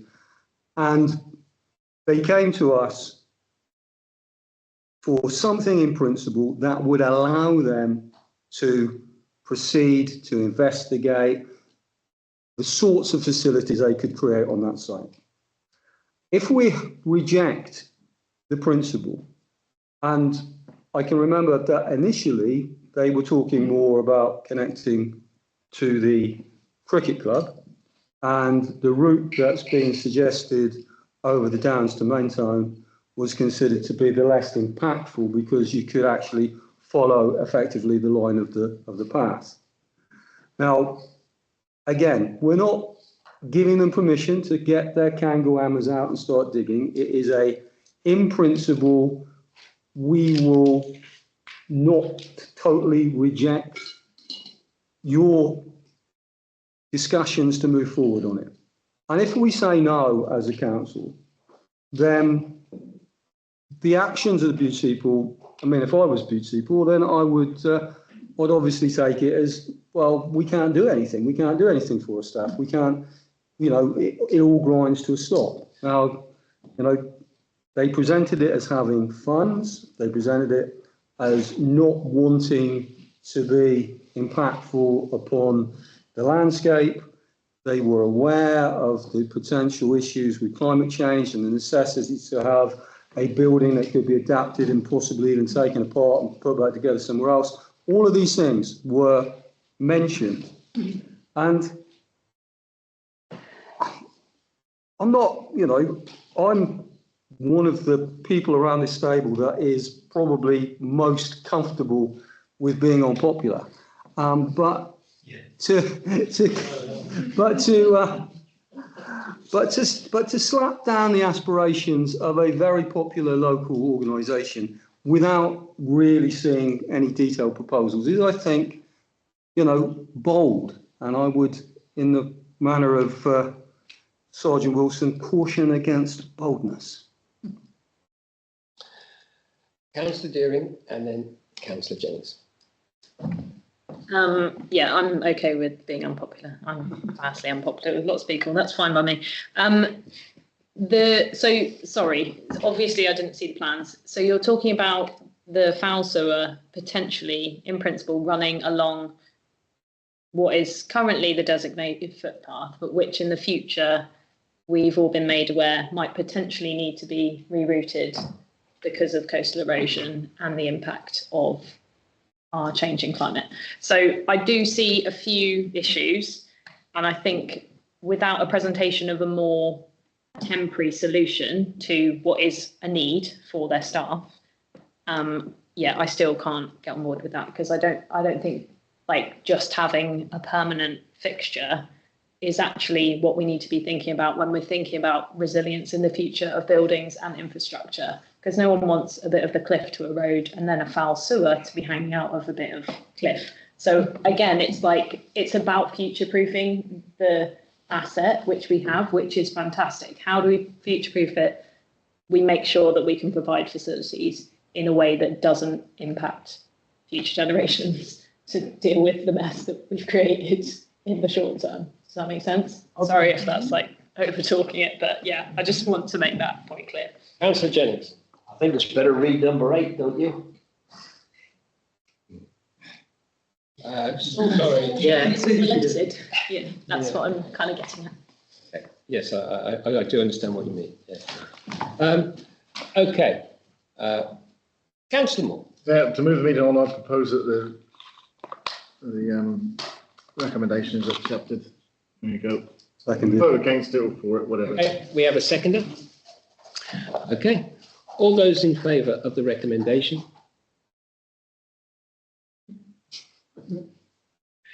All those against? All those abstaining? You don't like to be unpopular, do you? I don't care, but I honestly don't know, guys. Good arguments on both sides, and I honestly don't know. But anyway, that recommendation falls. Right. Mr. Chairman, I'm going to be. Well, thank you. You have stayed way beyond what I said you would. Thank you. Once it got past 10 minutes, so it's just a different depth of them. Oh dear. They've all been there, man. Yeah. Thank you, Councillor. This moves us on to item 6, to approve finance reports.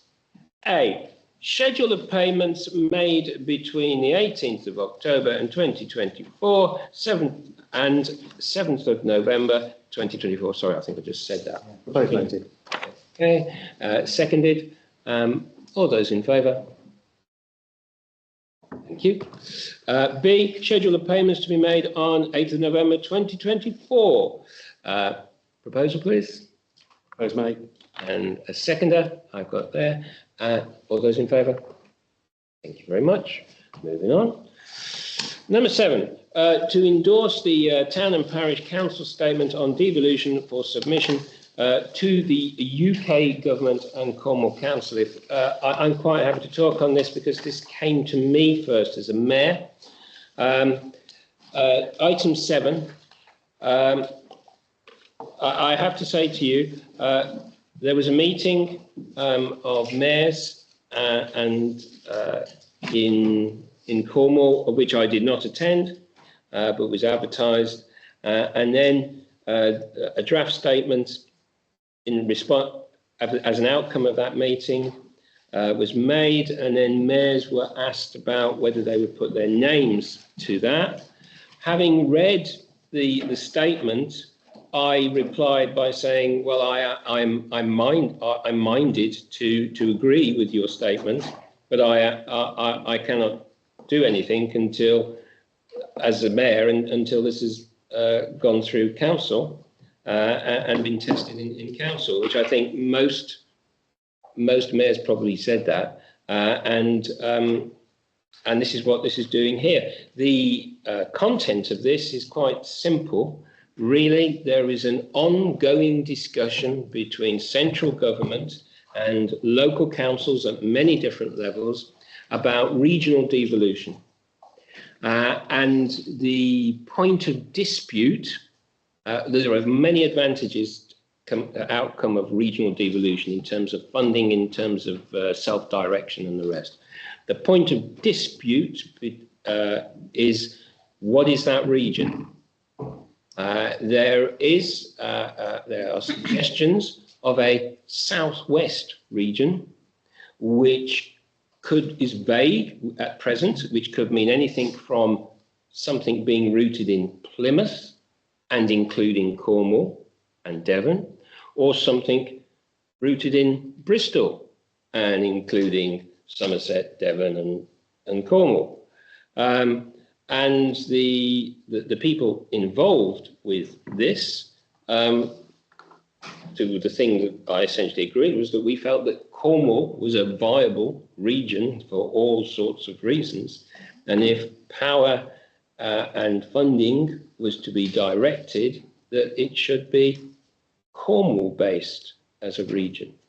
And so I was mindful to agree with it, but I had to put it to our town council to say that I supported this as mayor representing this town council.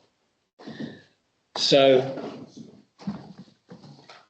I'm open to comments and questions. Kevin. Yeah, thank you. Well, there are hundreds of good reasons why Cornwall shouldn't be looked upon as a discrete entity. And there are hundreds of good reasons why we should be facilitating cross-border cooperation, particularly up in this area. There are hundreds of good reasons why the border should be ignored in terms of economic development, in terms of policing, in terms of the NHS. And they're all irrelevant. They're all absolutely never going to fly because of identity. And if you identify as Cornish, as I do, and many people do in this area, then you don't want to be part of a region that includes Devon or Somerset or points up to Bristol. And the Cornish identity will always trump any other sensible argument. Now, that may be silly to some people, but it is the way it is. That's why the so-called Devon Wall constituency that would have been a cross-border parliamentary constituency, that's why it didn't happen. There would have been many, many good reasons. We have a great deal more common cause with people in Holsworthy than we do with people in Helston. But identity trumps it all. So as far as regional government is concerned, if it isn't a Cornish region, then I will be minded against it, and I'm sure virtually all Cornish people would do. Councillor Broy. Oh, that's quick. I guess somewhat topically, I'm going to reflect very quickly on the elections in the States, believe it or not. Because in the States, they have a very different form of government where you have, and I'm sure some people around the table probably knows a lot better than me, but you have the individual states, which are almost autonomous bodies and have their own government themselves. And from what I understand, the new president of the States really likes that and is probably going to push devolution even further away and have a much smaller form of central government. Now, in my early political thinking days, when I was 18, 19 years old, I actually quite liked the principles of what was described at the time as anarchy. And I was a keen follower of I won't say the group's name, but the second name was Pistols. And I thought that actually what that does, it devolves power to individual micro communities. And I believe that was a very, very good thing. But as I've matured as a person, I actually believe that the state does have a place. And when I say that, I was talking earlier about the cost of water bills, for example, and the fact that we've got vast differences in regional water bills, I think is an absolute flipping nonsense. It should be nationalised as critical infrastructure that we should all have access to, that is sensibly delivered by a caring government that delivers those services efficiently to us. So sometimes when we talk about devolution, it sounds great. The liberal in me believes that decisions should be made at the lowest possible level, which is part of my central beliefs. However, we can't afford to take that too far because we'll end up with a possibility that governments will actually push down those cost-bearing responsibilities along with the delivery of those services. And in Cornwall, we're actually pretty vulnerable. We're not a big generator We haven't got any large industries here, really. We've got, fishing and tourism, and there are some other, but there's cheese. There is mineral wealth, and there are up and coming industries here, but it's not the same as many other parts of the country. We need to have the focus and support of central government here to exist. So I'm not. I think I probably would support this if I'm honest, but I just say be cautious about asking for too much devolution, because it might be something you might not want. Councillor Jennings. We're going to have it just for Cornwall, because if we don't matter who else is running it, we'll always get the shitty end of the stick. I appreciate your sentiment. That's what's been happening ever since. Councillor Jennings, can I just remind you to moderate your language? Thank you. Okay. Anybody else like to say something? Councillor Herbert Coulson. I tend to agree with Councillor Broy on some of it about economy of scale and things, but I do feel that the Cornish identity trumps, no pun on the States, and that we do have a lot of unique problems here. I believe we're the county with the biggest coastline, which again brings its own sorts of problems. We have very little industry. Our farming is, some areas are absolutely superb, but a lot of our land is not like the rich land of Somerset or Devon. If they end up sitting in Bristol, well, we're no better off than with Truro. So I rather feel that Cornwall ought to go for Cornwall. Okay, thank you very much. Councillor Sutherland. Thank Councillor Jennings for this. Yes, Councillor Sutherland, I'm mindful of that, and Councillor Jennings, I will come to you, but okay. You haven't spoken yet, Councillor. Yeah, I mean, there's been a lot said about unpopularity, so I might as well stick my claim to unpopularity at this stage. And briefly, I have concerns about the downside of devolution, as well as Councillor Roy, and also, as Councillor Colville said, we do have a lot more in common with Holmesbury than we do with Camelford or Bodmin or places like that. And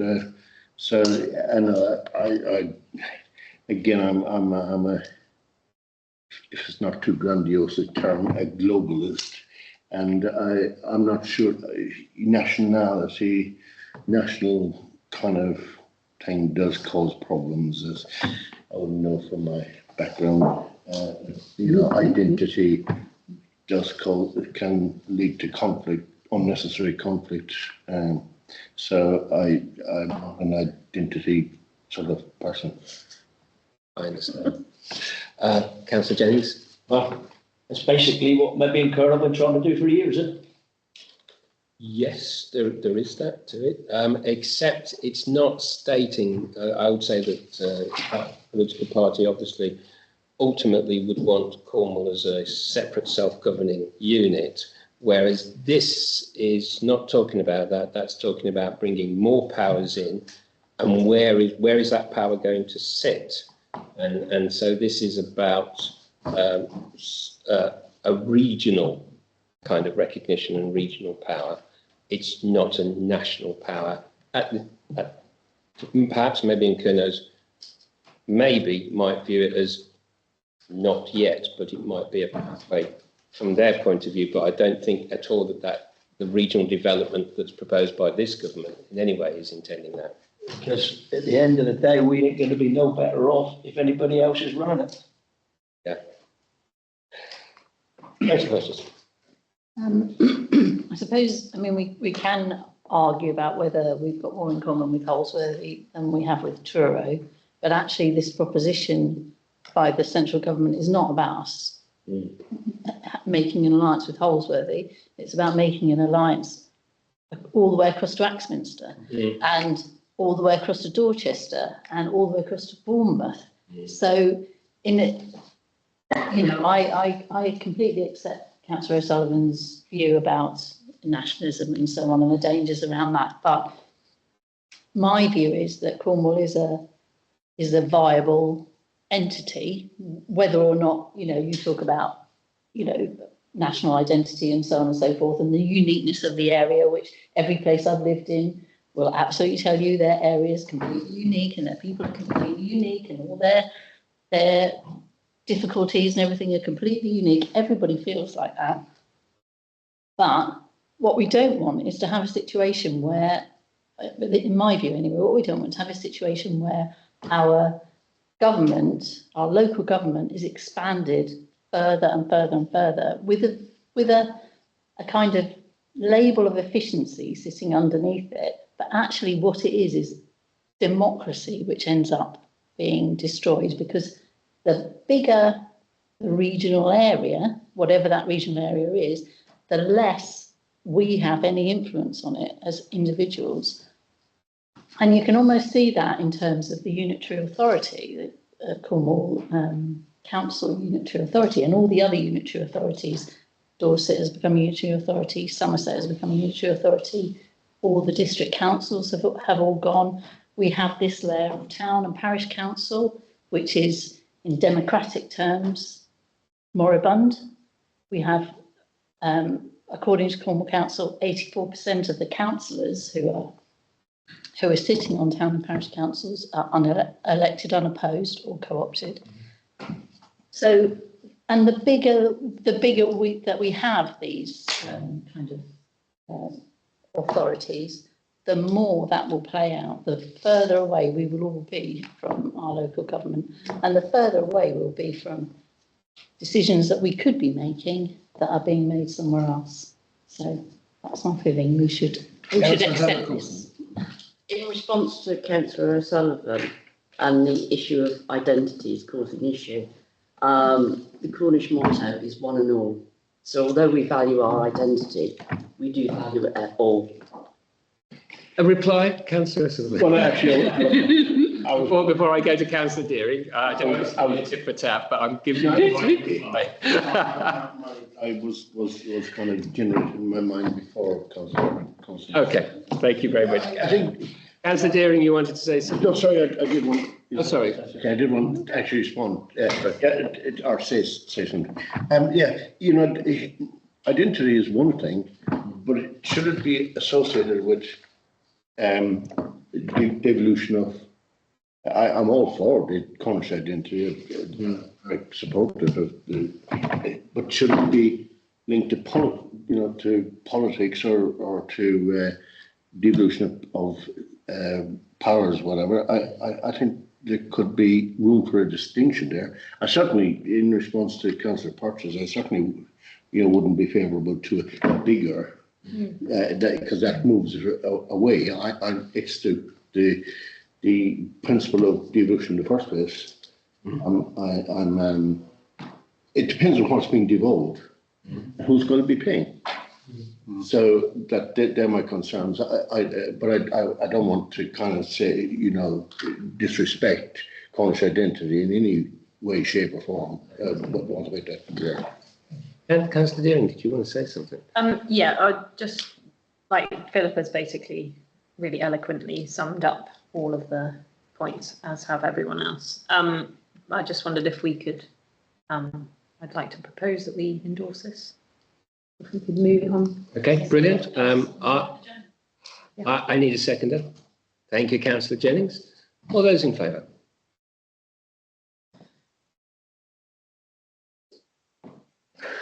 All those against? All those abstaining? Thank you very much. I shall pass that on and add my name to it on your behalf. Right.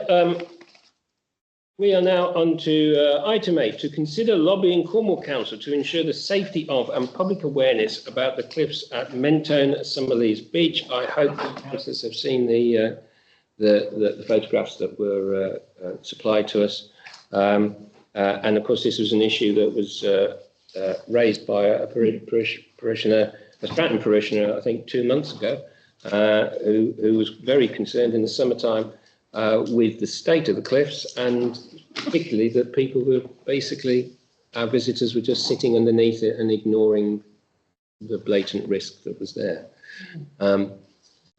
Comments? Councillor Jennings. Unless that you can go down there with one of those big spray cans, you know, yellow paint and spray danger, keep away. You're gonna do something, because It's already signs, people ignore them anyway. couple of weeks back, I was talking to my mate down to the, well, halfway between the slip and the breakwater, and a bloody big chunk fell down just like that. If anybody had been there, I mean, you know, it wouldn't have been a And I was great risk or anything, they'd be dead. And I was mindful that one of the photographs showed people sitting there. Yeah, but there's nothing to tell them to keep away, is there? No, I mean, you know, I know it isn't going to look pretty, but unless you, that's the only way I think keeping people alive. Councillor Colville. Who the hell am I? To some extent, it was ever thus. There used to be a fish pond at Mentone. It had fish that were originally kept by a local GP, Dr. Holtby, who was known as Dr. Holtby's Fish Pond. And in the end, what was North Cornwall District Council had to give up trying to manage it because chunks of cliff kept falling down and smashing it up. That whole area of cliff is slowly crumbling away, notwithstanding it would probably be okay to run a drain under it. But Did you see my illustration? Is that what you said?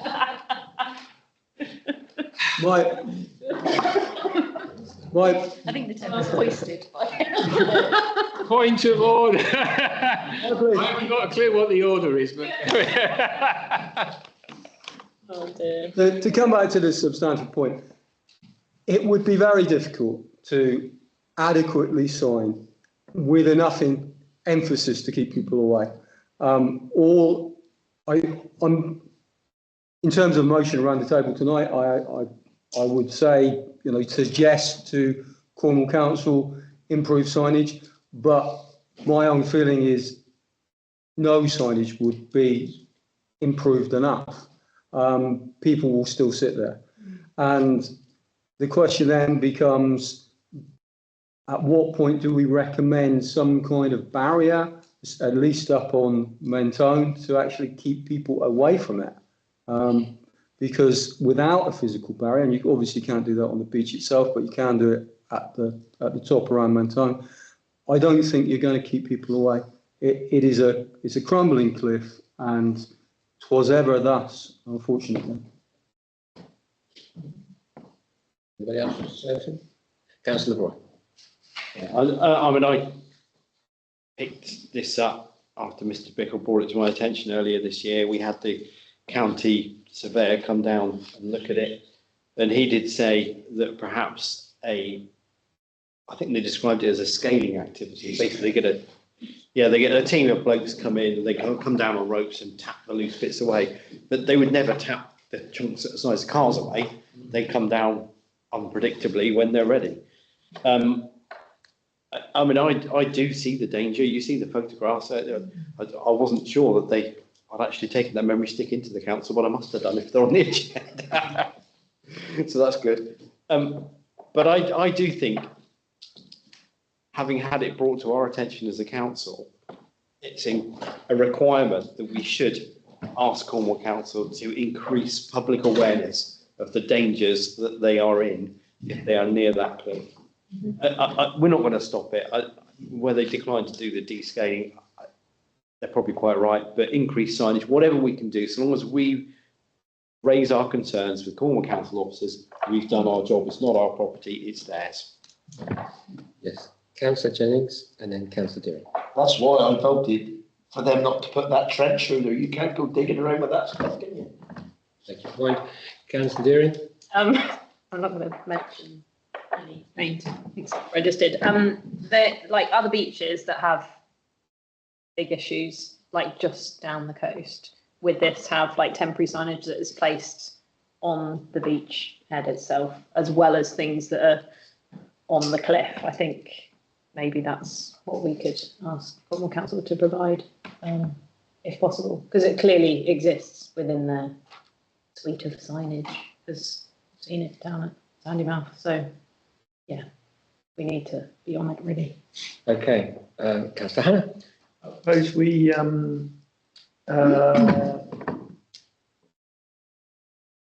I propose that we take the action listed on the agenda. My mind went blank as soon as I started talking, so apologies. I think you want to replace the two words "to consider" and change lobbying, so that you propose we lobby Cornwall Council and then the rest. Yeah. You council just go down and do it themselves? It's not our land. No, I know, but if somebody gets killed, Bute's going to get the blame. Well, not Cornwall Council. Oh, that'd be Bute. The thing is, I take your point, and of course these are the nightmare scenarios that exist in the minds of all councils. I mean, it's particularly after the cladding issue with towers and that, and these are things that haunt all local councils. We can only do what we can do at this stage. Therefore, I'm mindful to listen to Councillor LeBroy's argument that this is a thing that we can't not do.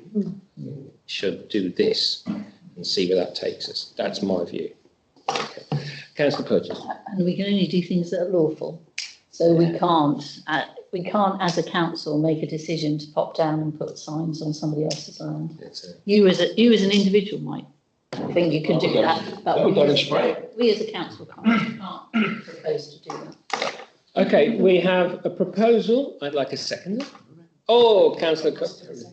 Okay, thank you very much. All those in favour? That's unanimous. Thank you very much. Thank you, Mr. Bickle. Yes, thank you. Thank you. We thankfully have done. At a certain stage of the tide, the only way to get from the beach is to the swimming pool steps. You provide that tight underneath it, you know? Yeah. And I've seen that so many times. Yeah. And I've been kids jumping on the ones that have just come down now. You can't bear to think of it. No, you're right. Thank you. Right, we're now moving on to item 10. To formally accept and sign the Town Accelerator Fund grant offer. Clark, I'm just going to ask you just to outline a couple of things on this. My personal understanding is that this is part of an ongoing process that was started some months ago. And so this is the formal outcome of a process that we had already supported. Yes, that's correct. That's doesn't really have anything further. I think councillors are already aware of the importance. Yeah. Okay, so Councillor Purchase. I suppose my concerns with this is that I don't understand the logistics of how this proposal will work.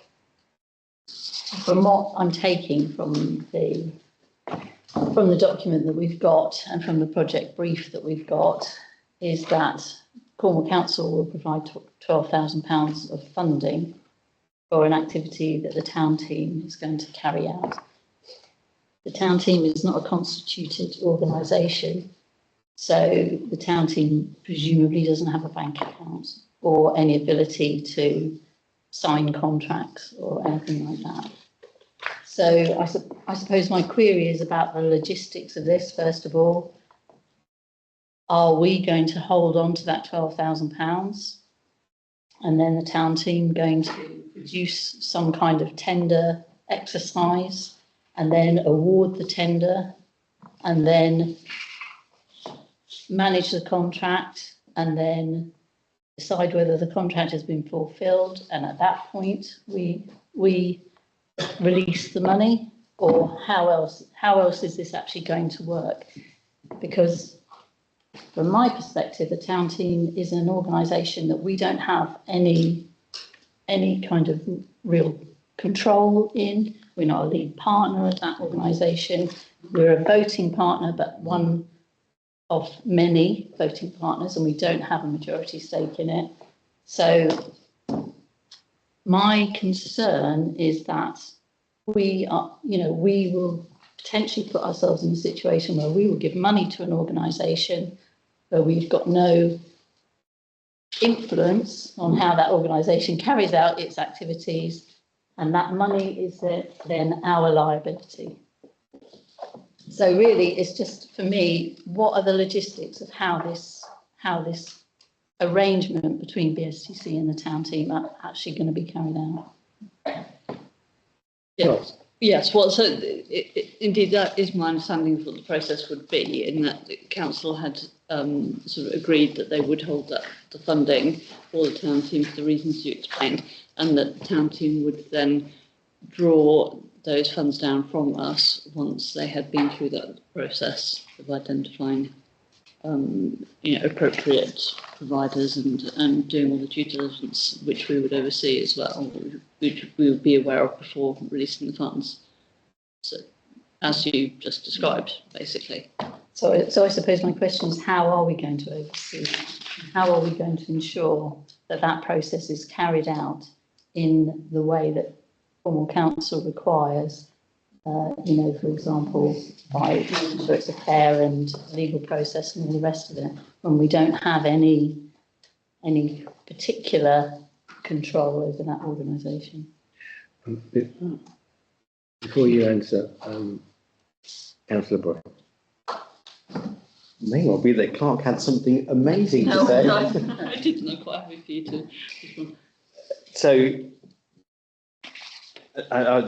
through you to the council, you probably all know that I was the original chair of the town team, and that previous councillor Gibbs is now the chair of the town team. And the town team delivered a particularly successful piece of work, which this council did endorse. I was going to say exhaust. I don't know why I said that. And I can't remember exactly how the procurement process went for that, but I think the procurement process was done hand in glove with this council, and they identified 3 potential companies that could provide that consultative piece.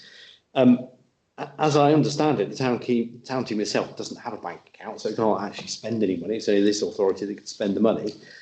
And I'm 99% sure that the intent of the town team is to use that £12,500 to go towards a feasibility study for one of the projects that's identified as part of that original consultation document, which has been that sort of the arts and creative hub, which they've got a large number of members of the community have gone to the town team in order to try to get them to pursue that project. So I think every bit of the intent is good, and I'm sure you'd agree the intent is good. It's the mechanism of spending the money. We're not going to be in a position just to hand over the £12,500 to another individual for them to spend as they wish. It will have to come through this council. And I believe that, as I recall, they have to use the same procurement process as we do. So I think that should satisfy your concern. I'm hoping it does, because the town team is, when you said it's not constituted, it is constituted. It does have its own self-written constitution, but it's not a community interest company. I think that's probably what you meant. But it runs on almost identical basis to many other town teams in Cornwall, and it is the town team that did apply to Cornwall Council for that funding, which gave its confidence to the town team in giving that funding in turn, or potentially giving that funding to the town council to manage on behalf of the town team. Councillor Purchase. I suppose, absolutely, I absolutely understand the intent, and I support, I support this proposal in terms of the cultural hub and, the creative hub and all the rest of it. What I would like to see is a document which describes exactly how this is going to work, so that we don't have to sit here and say, well, I guess they'll use our procurement process. Well, I guess we'll do this. Well, I think this will probably happen. What I'd like to know from the town team, in consultation with our own staff, is exactly what's going to happen, exactly what steps are going to be taken, how that tender process is going to be organised, how there's going to be validation that the work carried out is actually in line with Cornwall Council's requirements for this money, how the town council is going to satisfy itself of that, and at what point that money is going to be released. So, I absolutely understand, and, I'm sure that everything will happen in perfectly exemplary way. I just think we need it written down. And our recent experiences with other organisations and that have not disabused me one iota of the fact that we need proper written. Councillor Roy and then Councillor Cole. Yeah, thank you. And I suspect that not a centime will be spent until we're all satisfied that they are going to engage and do due diligence and the correct process.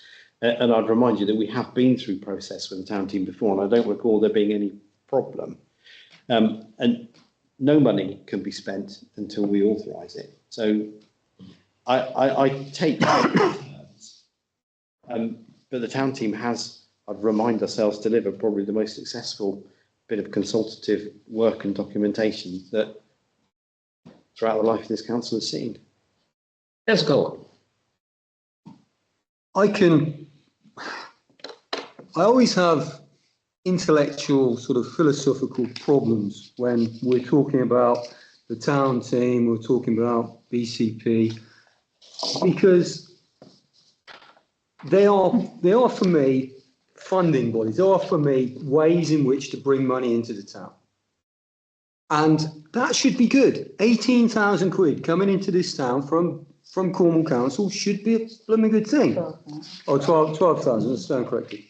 But it generates problems through the kind of way that these organisations work, where meetings don't take place in public, where people do see demons lurking in corners, even with the most well-intentioned of people sitting around the table. And it does leave me to wonder whether, on a much, much smaller scale than with BCP, we are potentially having a similar sort of issue, because we don't really fully understand exactly our relationship and exactly what level of oversight we've got, and exactly how much the town team can do on its own, and exactly how much we're gatekeepers. It's all very kind of woolly. But having said all of that, I come down ultimately to it's money. It is money coming into this town, and that's what I think about the town team. That's what I think about BCP. However money comes into this town, it is, in broad terms, got to be a good thing.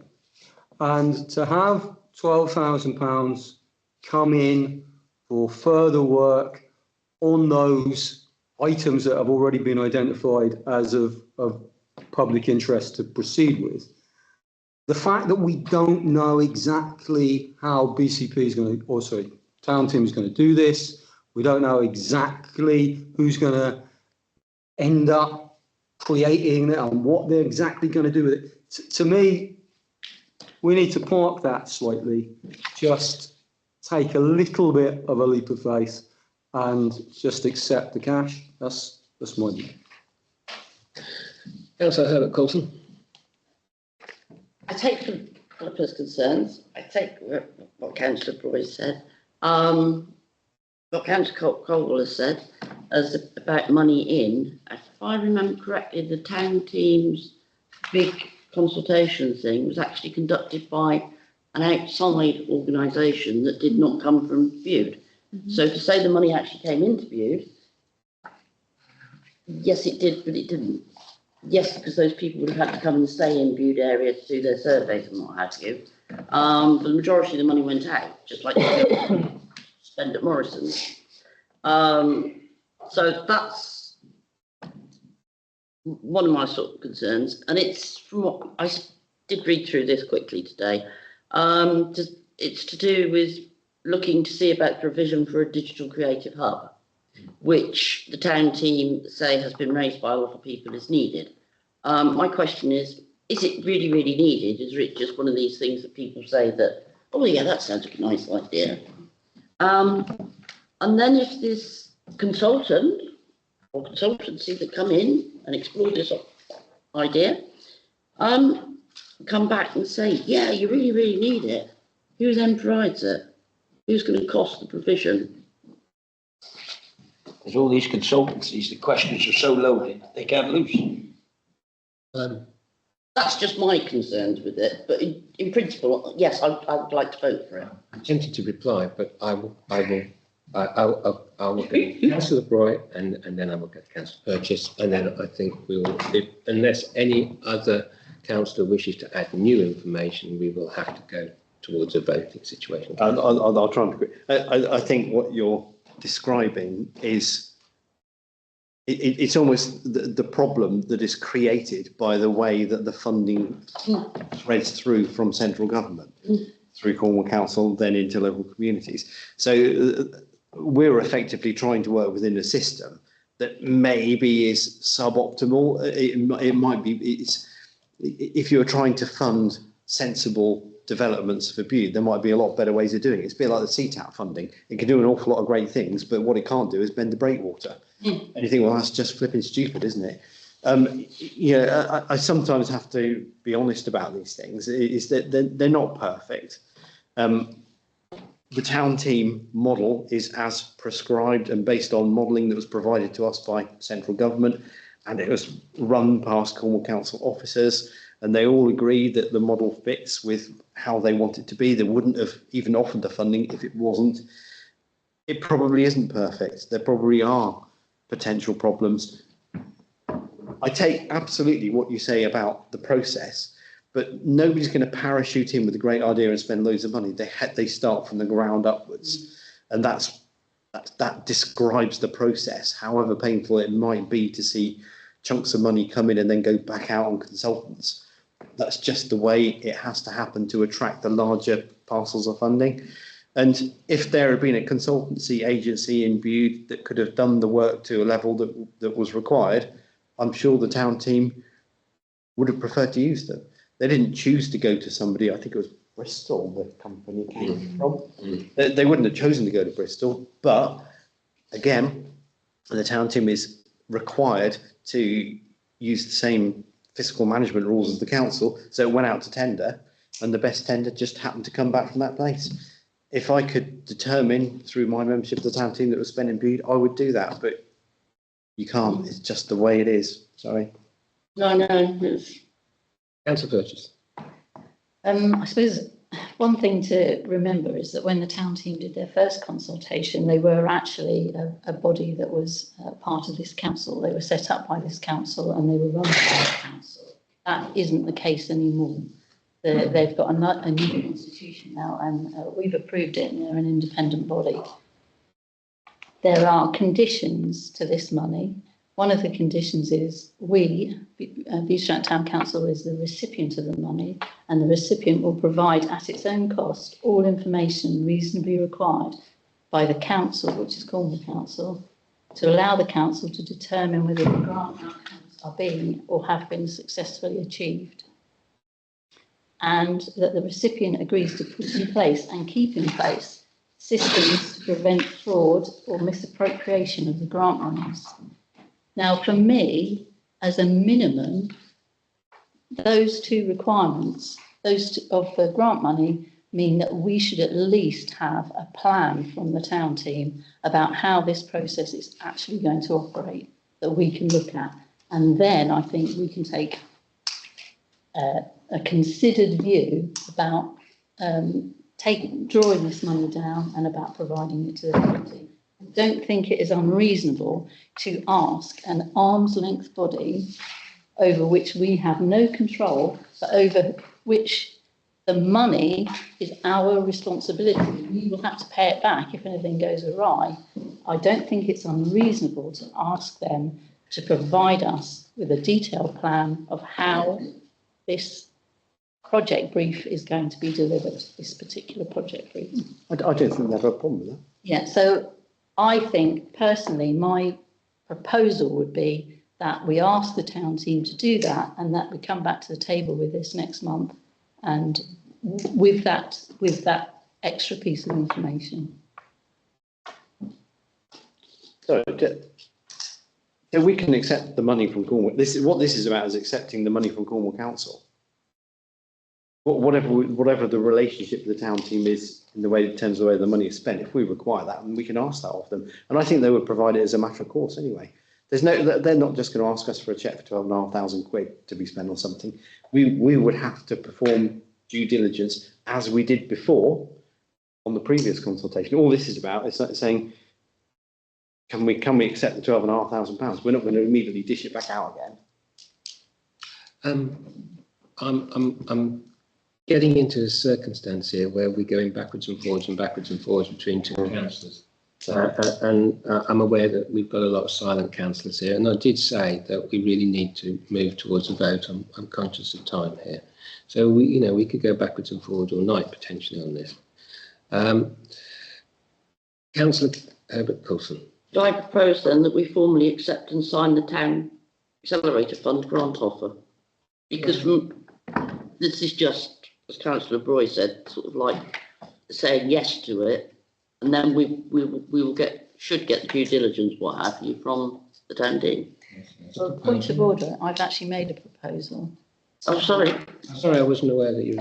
I said what I proposed was that we ask the town team to come back with a plan of how they're going to deliver this project brief, and that we consider that alongside this at the next meeting. Okay, so we have two proposals, and we don't have any seconds yet. So we have a first proposal. So second, Councillor Herbert Coulson as well.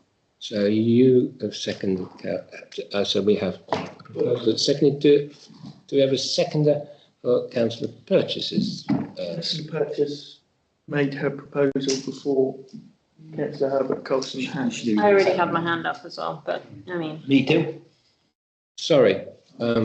Clark, what should I do in this? Yeah, if we can go back to the first proposal. Okay. And start from there. Okay, so we'll start from there. So here's a proposal. Councillor Purchase has made a proposal. Do we have a seconder for Councillor Purchase's proposal? Yes. Are you seconding, Councillor? Can I make a comment as well? Sure. Yeah, I'd like to second that, but also I do feel like personally that's something that is lacking from this. There's all the information about money to us, but the lacking part is the spending of that. So yeah, for my kind of peace of mind, and I think due diligence, that feels more comfortable. But the timescale of that is obviously time sensitive, because this has got to be, the spend of all grant is to be completed within, well, I'm going to read it out because it's controlled, but it's a short timescale. So we're in a position where we're being asked to do something quite quickly, to action something quite quickly, but there is a chunk of information that I think is missing personally. So yeah. Sounds good. Yeah, so but in our defence, we have only just received this Yeah. from Cornwall. Yeah, no, I saw that on the date of the email as well, but I do think that's something that hasn't been said yet, and I haven't spoken until then, and that was what I was going to say. So yeah. So we have a proposal that has been seconded. Councillor Jensen, before we vote. Yeah, it says here the town council has a accountable body. Yes. So if something goes wrong, who's going to cop it all? That's the point. Yeah, that's what I don't understand. Yes. Councillor O'Sullivan. Yeah, I get a bit lost in some of this sometimes, and going back to an earlier comment, just to make myself even less popular than I was before, I'm just a bit concerned about a level playing field in terms of the town team and BCP. We seem to have spent an inordinate amount of time micro-examining the relationship with the town team, which doesn't match the amount of scrutiny we've put in with the big climate partnership. So I think that's my view, that we're not actually being. So I'm sure that there will be howls of disapproval of that, but that's my view. I'd really like us to go to the vote. At this point, I'm mindful of that. So I'm saying that to councillors because I'm mindful of time. Do not think I'm preventing anybody from talking. I'm just saying that Now, councillors, do you want to say anything before we go into this first vote? Might be the only vote. Councillor. Is there scope to amalgamate these two proposals, whereby we will, because of the time constraints, accept the money into our bank account, but then not proceed any further? So we're just basically holding the cash, which we could in theory give back again. We just hold the cash and then get the appropriate responses from the town team, just to expedite things forward. So instead of having the town team come to us with their rather granular ideas, we discuss that and then we decide to accept the money. We do both at the same time. We accept the money just as a holding exercise, no liability to us. All we're doing is just keeping it sitting there in our bank account, but it does not move from our bank account forward until we get that more granular detail from the town teams. Could we not combine the two kind of concerns around this table in one motion, or would that be just moving too far? I don't know. I think that's precisely what would happen anyway. Councillor Purchase. I'd be happy to accept that amendment. Okay, so, and the amender would. So would I. So to be clear, the proposal is that we, now do correct me if I get this wrong, anybody at the table. We, where is it? We formally accept and sign the town accelerator fund grant offer, but we help with this. Subject to receiving. Yeah. But the money isn't released to the town team. So, yeah, it's not the acceptance of the grant that is subject to, but the releasing of the money that is subject to. Yeah. So is everybody clear on what they're voting on? Okay, so clear. Okay, so to be clear, we are voting to accept and sign the Town Accelerator Fund Grant offer, subject to and the release of the funds being subject to the receipt of a detailed plan. Yeah, detailed plan. How the project brief is going to be. Council want to know what they're going to do with it before they give it out. They already do. Well, I don't know what they're going to do with it, so you tell me. It's in the document, the project. It's in the document. Project brief, I think. Okay, so receipt of a detailed plan for the delivery of the project brief. For the plan for the delivery. If you look at Appendix 1, you can actually see delivery of the project brief. Okay, right. So, all those in favour of that proposal? Which one? Yeah, that's right at the back. I wonder how to do that bit. We're voting. Okay. All those against? All those abstaining? Thank you, councillors. Right. Okay, so moving on to receive and note Q2 budget. So all we have to do at this stage is receive and note. Do I have a proposer to note? Thank you, Councillor Corrigan Turner. Do I have a seconder? Thank you, Councillor. All those in favour? I'm not happy that we're not even discussing it. You know, this is the bread and butter of this council. Well, I'm afraid, Councillor, we're already voting. I'm sorry, we've moved into that process. All those against? All those abstaining? Can I ask that in future, when we're talking about the budget, that we actually get a chance to ask questions about it, rather than just move into a note of it? Yes, and I apologise, Councillor, if you think I moved too quickly. Item 12, to agree movement of reserves. So, comments? Okay, I need a proposal. Okay, can I ask then the reason for the £5,801 transfer from the C&D budget into reserves?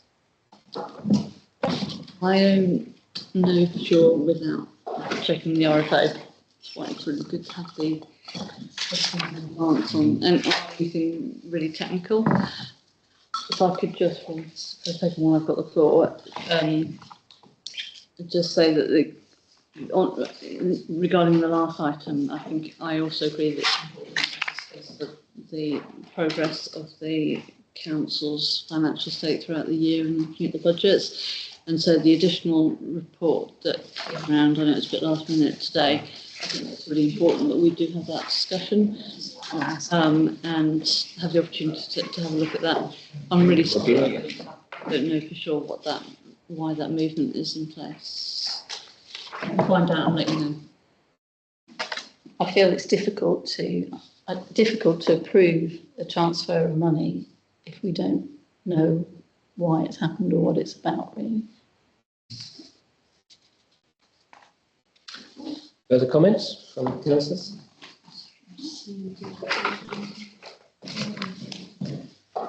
Councillor Corrigan. Because we don't know much about it, we're not going to know if there's a time restraint on it either, I presume. That if it's an urgent one or whether it can wait until next meeting. But if you don't know what it is, we don't know. The information around by email tomorrow, if that would be acceptable. No. Bring this to your attention. I mean, if you... There's a line 3200, general fund, on the reserves, where there's an addition of £5,801, and that has been transferred from the C&D budget into reserves. So I'm just asking why that's happening. I mean, it's not the biggest thing in the world, but you know. Sorry, Councillor Purchase, can you just repeat the number for me? I missed that, I'm not hearing. It's 3200. So it's the first line in the reserves. Oh, right, it's the first one.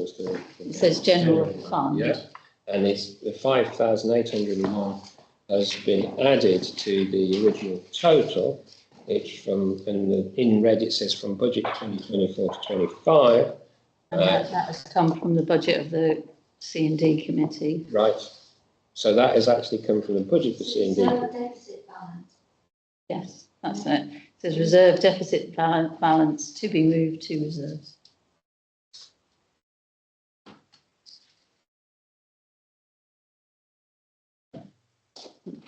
I don't know the answer to that. No. So the question is I mean, I don't think there's urgency in terms of having approval this evening in terms of the movement of those reserves, because that. Are we in a that's all position to something be defer done this then, so, until yeah. next month? Yeah, and we'll have a more thorough explanation. Okay. Councillor Deering. Can I just make a note? I'm someone that really struggles to understand all of this. And actually the narrative report that we got, I know it's late, I really appreciate that. So can I just, can that be passed on to the RFO, that kind of breakdown, or the layperson that doesn't understand how spreadsheets work, is really valuable for just really communicating the information. Yeah, thank you for that. Yeah, and if I could just add that we are trying to make this trying to share this information with you more accessible. Really appreciate it. That as we come towards setting budget as well. Can I propose that we agree to defer movement of reserves then? I'll second that. Thank you. All those in favour? All those against? All those abstaining? Right, 13, to adopt the emergency flood plan, which I've had a good old read of,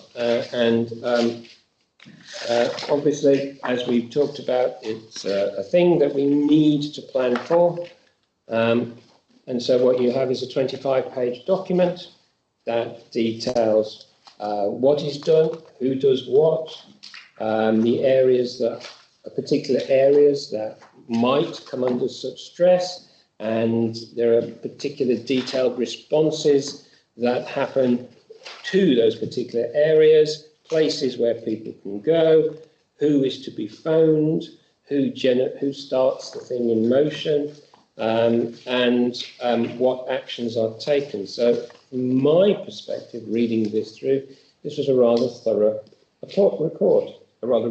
proposal, sorry.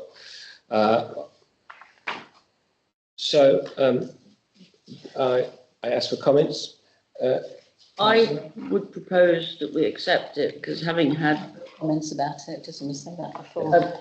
a read through of it, from what I understand of it, it is going to be like a working document to be revisited, and that this is just like the prototype, you might say. Yes. And it would give us a good working base. Yeah. That's my understanding of it. Yep. Okay. Councillor Purchase. Sorry. No, you were first. You were first. Oh, right, okay. Apologies. So, I think it's a brilliant document. I'm really, really pleased to see it with us. On page, computer, on page 8, 25, it says that the Park House and the Works Unit are going to be rescue areas or relief areas where we open the building, provide shelter, including heating if appropriate, and refreshments to evacuees in the event of an emergency. My question is really, are we set up to do that? Because what we don't want is in the middle of a flood to realise that we've got no camp beds or heaters or tea and coffee making facilities or anything like that at either of those locations. So I feel like when we approve this, which I'm absolutely sure we will, we should have some work in place to make sure that we can actually deliver those. Yeah. Great. The other point I was wondering whether, in terms of the vulnerable areas, we should add maybe Ceres Court and Bulliard Way to those, because those are both quite low lying and near the river, and they are for people who are older. And I didn't know whether there was anyone else who wanted to add any other kind of knowledge of vulnerable people. I don't know how that vulnerable list actually was developed. That was my two things. Thank you, Mr. Mayor, for letting me speak. I'd just like to point out that I don't know anything about this document. All I do know is that the last time we flooded, as Councillor Cole will tell us, he's our local representative, the Park House Centre was underwater. Yeah. So, I know there's been a lot of flood prevention schemes in place, and I'm sure it won't flood again, but it seems like it's not the most sensible place to put the earth. The provision of Park House, to be clear, you haven't got the document, it talks about different areas. So there's the possibility of flooding in different areas at different times. So if this was a safe area, then this is an option. One of the other options is Bude School, because of where it is for obvious reasons. So it's an option if it's a safe area in those particular sites. I would think that the safest place, as you said, which is more likely to be the recipient. Yes. Sorry, Councillor Cole. Yeah. Apart from being a former member of the Chartered Institution of Waste Management, I used to do contingency planning as part of my job, and although I can't take any credit whatsoever for this, because I wished to be involved, but circumstances got the better of me. But I think it is an excellent document. But even if it wasn't an excellent document, I would still say that we should be accepting it, because the most important thing with these, whether they start off brilliant or they start off decidedly suboptimal, is that they are living documents. They need to be constantly updated, and we need at some point to instigate at least a tabletop exercise to put this into use. So we imagine a flood. Somebody turns up, they're cold. Have they got a camp bed? Have we got mattresses? Have we got, so those sorts of things can be stress tested, perhaps as a tabletop exercise, or perhaps even with some volunteers as a more kind of dynamic exercise. But the key thing is, having done this, we don't just file it away, because that having no plan is almost better than having a totally out-of-date plan that has never been stress tested. That would be the only point I'd make.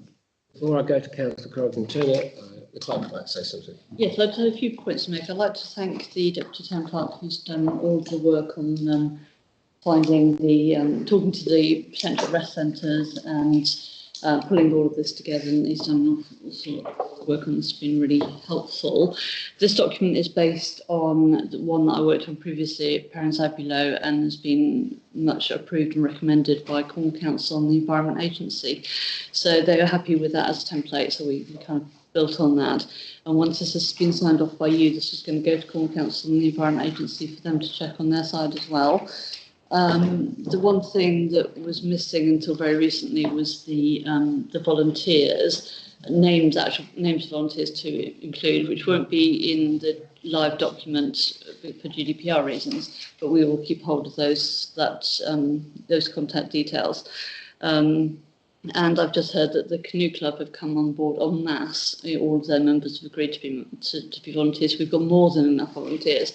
And the next part of the process, once it's been signed off by Cornwall Council and Environment Agency, is that we will have support from them in terms of providing PPE for those volunteers, and they will be running proper exercises for us, like live ones in town or whatever, so that it's certainly won't. This isn't going to gather dust. There will be exercises, and it will be properly implemented so that we are ready to go. In terms of practicalities, like having sort of tins of food and beds and things, that is something that we could consider, and I have worked in other councils where they have had them stashed under the stage sort of thing, but I'm not sure whether I think that's something to be worked through as we go forward with the plan. So I just wanted to make that. Councillor Corrigan. Just as a point of order, time. Yeah. That's fast. Can I propose that we extend the meeting, please? Do I have a seconder for that? You? Okay. Sorry, it freaks me out. Can we all vote on that? Thank you. Right. It is fast. I'm sorry, councillors. It is 3 minutes fast, though. Right. Councillor Corrigan-Turner. With regards to the vulnerable people, it is a massive concern, and Cornwall Council really do need to do something about their information. As you know, because I mention it monthly, in my day job, I work with people with learning disabilities. A number of the people with learning disabilities wouldn't be able to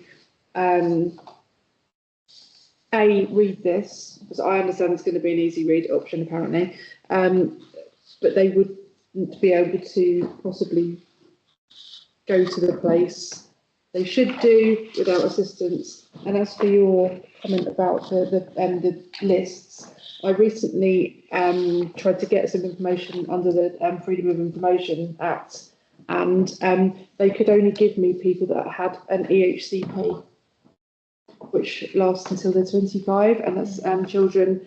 If they don't have an EHCP, they're not on a register. So, it's an education and health plan, care plan, which is generally used to be called a statement. But not every child has an EHCP. Mine doesn't. Mine, as everyone probably knows, mine's got a lot of additional needs. He doesn't. He wouldn't have a clue. But anyway, he's not on a list. Neither do any children that, or people that haven't attended regular schooling. No, and EHCP lasts until 25, Yes, okay, there is an adult version, but Common Council don't hold the information is what I could have said in about a few seconds and didn't, sorry. So I would like everyone to be aware that that is actually an issue. Councillor Jennings. Councillor, you wanted to say something? Who, me? Oh, didn't realise I didn't know. Yeah, well, we'll have to get the lifeboat out again, won't we? Amongst other things. Well, no, are the RNI involved? I see what you mean. Because they were ferrying people around the Strand and they took a mate to a wedding in that, didn't they? Yeah. So, I mean, you know, they should be contacted. Yes, they've been. Okay, I need a proposer that we adopt this emergency flood plan. Can I suggest with including the comments that have been made around this table? I propose we adopt it. Okay, thank you. Okay, thank you very much. All those in favour? That's unanimous. Thank you very much. Right, okay, so number 14, to elect members to the following committees. We have 3 vacancies for the planning committee. Would anybody like to put themselves forward? Okay, we have 1 vacancy for the culture and heritage committee. Would anybody like to put themselves forward? Mr. Jennings, Councillor Jennings. You'd enjoy that. What would be? Culture and heritage. Over at the castle? I don't think I've got much culture, do you? You've plenty of heritage. Heritage? I think you do. Hey? You get some culture. Yeah, every Saturday night in the bed. C, to appoint a lead councillor for transport. This was a request that came around last meeting, wasn't it? So it is now on the agenda. Would anybody like to be lead councillor for transport? Councillor Jennings? Hello, what there? Buses. Buses? Yeah, lead councillor for buses. Councillor for transport, Councillor Jennings. Are you interested in doing anything to do with that? It's an absolute waste of time, that one, I'd have thought. Okay, that's. I want to go to Boscastle this weekend. There's no bus on a Sunday. Right, okay. I don't think Councillor Jennings wishes to take on that. Anybody else? No. So then we'll move on to number 15, to receive any updates from lead councillors. Councillor Herbert Coulson. Just to say that the Remembrance Day arrangements are all looking good. Yes. Great. On that note, Roy? Sorry, on that note, who's covering Stratton this time? I'm going to go to Stratton. Oh, yeah. Okay. Thank you, sir. Just to report that I went to the meeting of the Bude Community CCTV, which I think I'm appointed by the council to do that. And there were several questions raised which I do need to act upon, but one of them was that our own outdoor team was very happily doing some cleaning of the cameras using our cherry picker, and I think that hasn't happened for quite a while, and the chair of the CCTV group wants me to bring that back to the council and perhaps try and work through a solution to that. So just to let you know, otherwise that the group is happy, still collecting data and looking after the community. Very well. Councillor Corrigan. Sorry, it's me again. I will be quick. Just to let you know that the Winter Wellbeing Guide has now been issued online. They have said that we can contact them. I don't know whether that's the council or individuals, can contact. There is an email address on there to receive copies. I'm not sure if that's possible to have some available in the office, please, if possible. And they just want to know how many you want. Just to let you know that we have, I think Councillor Chopak did mention, we have been meeting with Gareth Walsh, which is Public Health, regarding dental care. And there was some good news that they've now agreed that they're going to be offering dental packs to a wider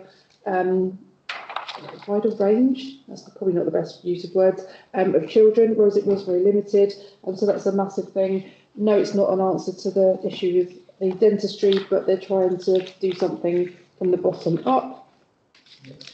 Yeah, you know what I mean. Yeah. Yes, that's the one.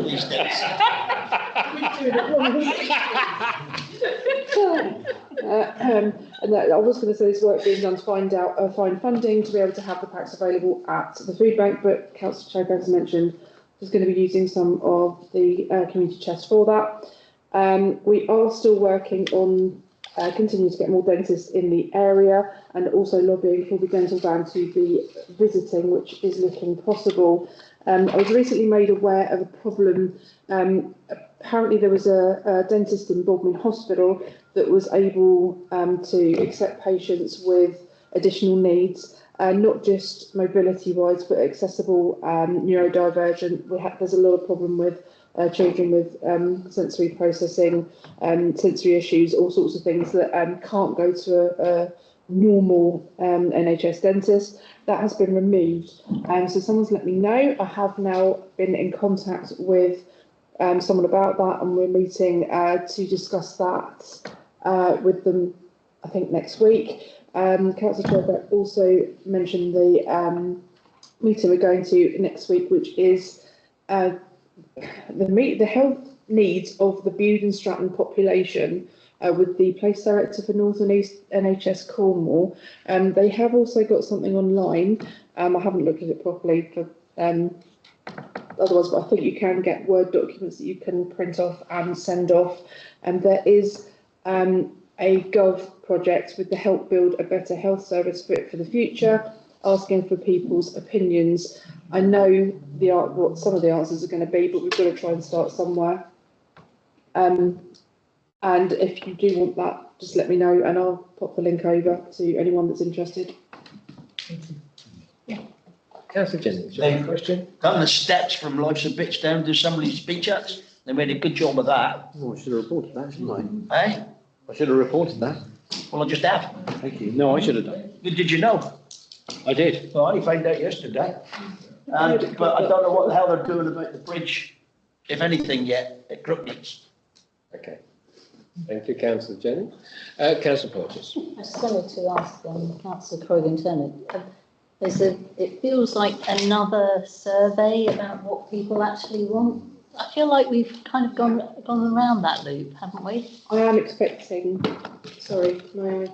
Oh yes, please do. I am expecting because we're meeting with the Cornwall, the NHS next week. I'm expecting to have to do something similar as I did last time with the survey again for their information.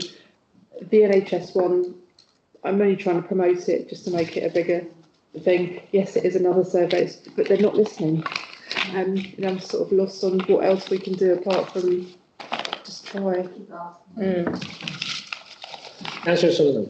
One of the amendments to the review of the standing orders is to limit meetings to 2 hours. I wonder how wise that is. That's an interesting point, isn't it? Because experience is not. We're meeting every week. Okay. Have we finished with? Right, then we move on to 16 to receive any correspondence from the clerk. I do have one thing to mention. So this is something that has been mentioned already by email, but just a reminder that next Wednesday we are having a visit from a very, very important person. Is it called VVIP?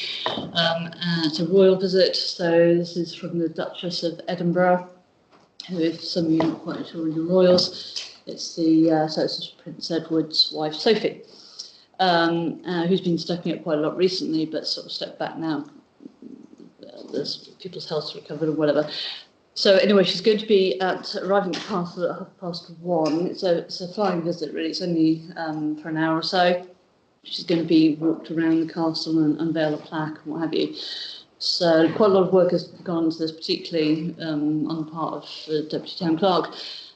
We have been advised by the various teams and police and all the rest of it. So we're not actively putting comms out. Well, it's on the website, Royal website and what have you, so people are aware.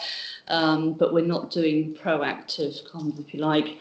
And councillors are welcome to come along, but they're not be part of the group that gets toured around the castle, if you see what I mean. So the mayor will be meeting her, shaking hands and things, but we've been advised to try to keep it as small as possible, and she will be meeting 16, I think it is, community groups. So the focus is really on that rather than on councillors as such. But you're very welcome to turn up as one if you like, and some of the schools will be sending pupils along, and so there will be a presence, and you're welcome to join in. Yeah. But unfortunately, councillors will not be inside the castle with all the groups that are meeting, I'm afraid. Very quickly. Number 17, to note the date of the next meeting, 5th of December 2024, and having noted that date, this meeting is closed. Thank you.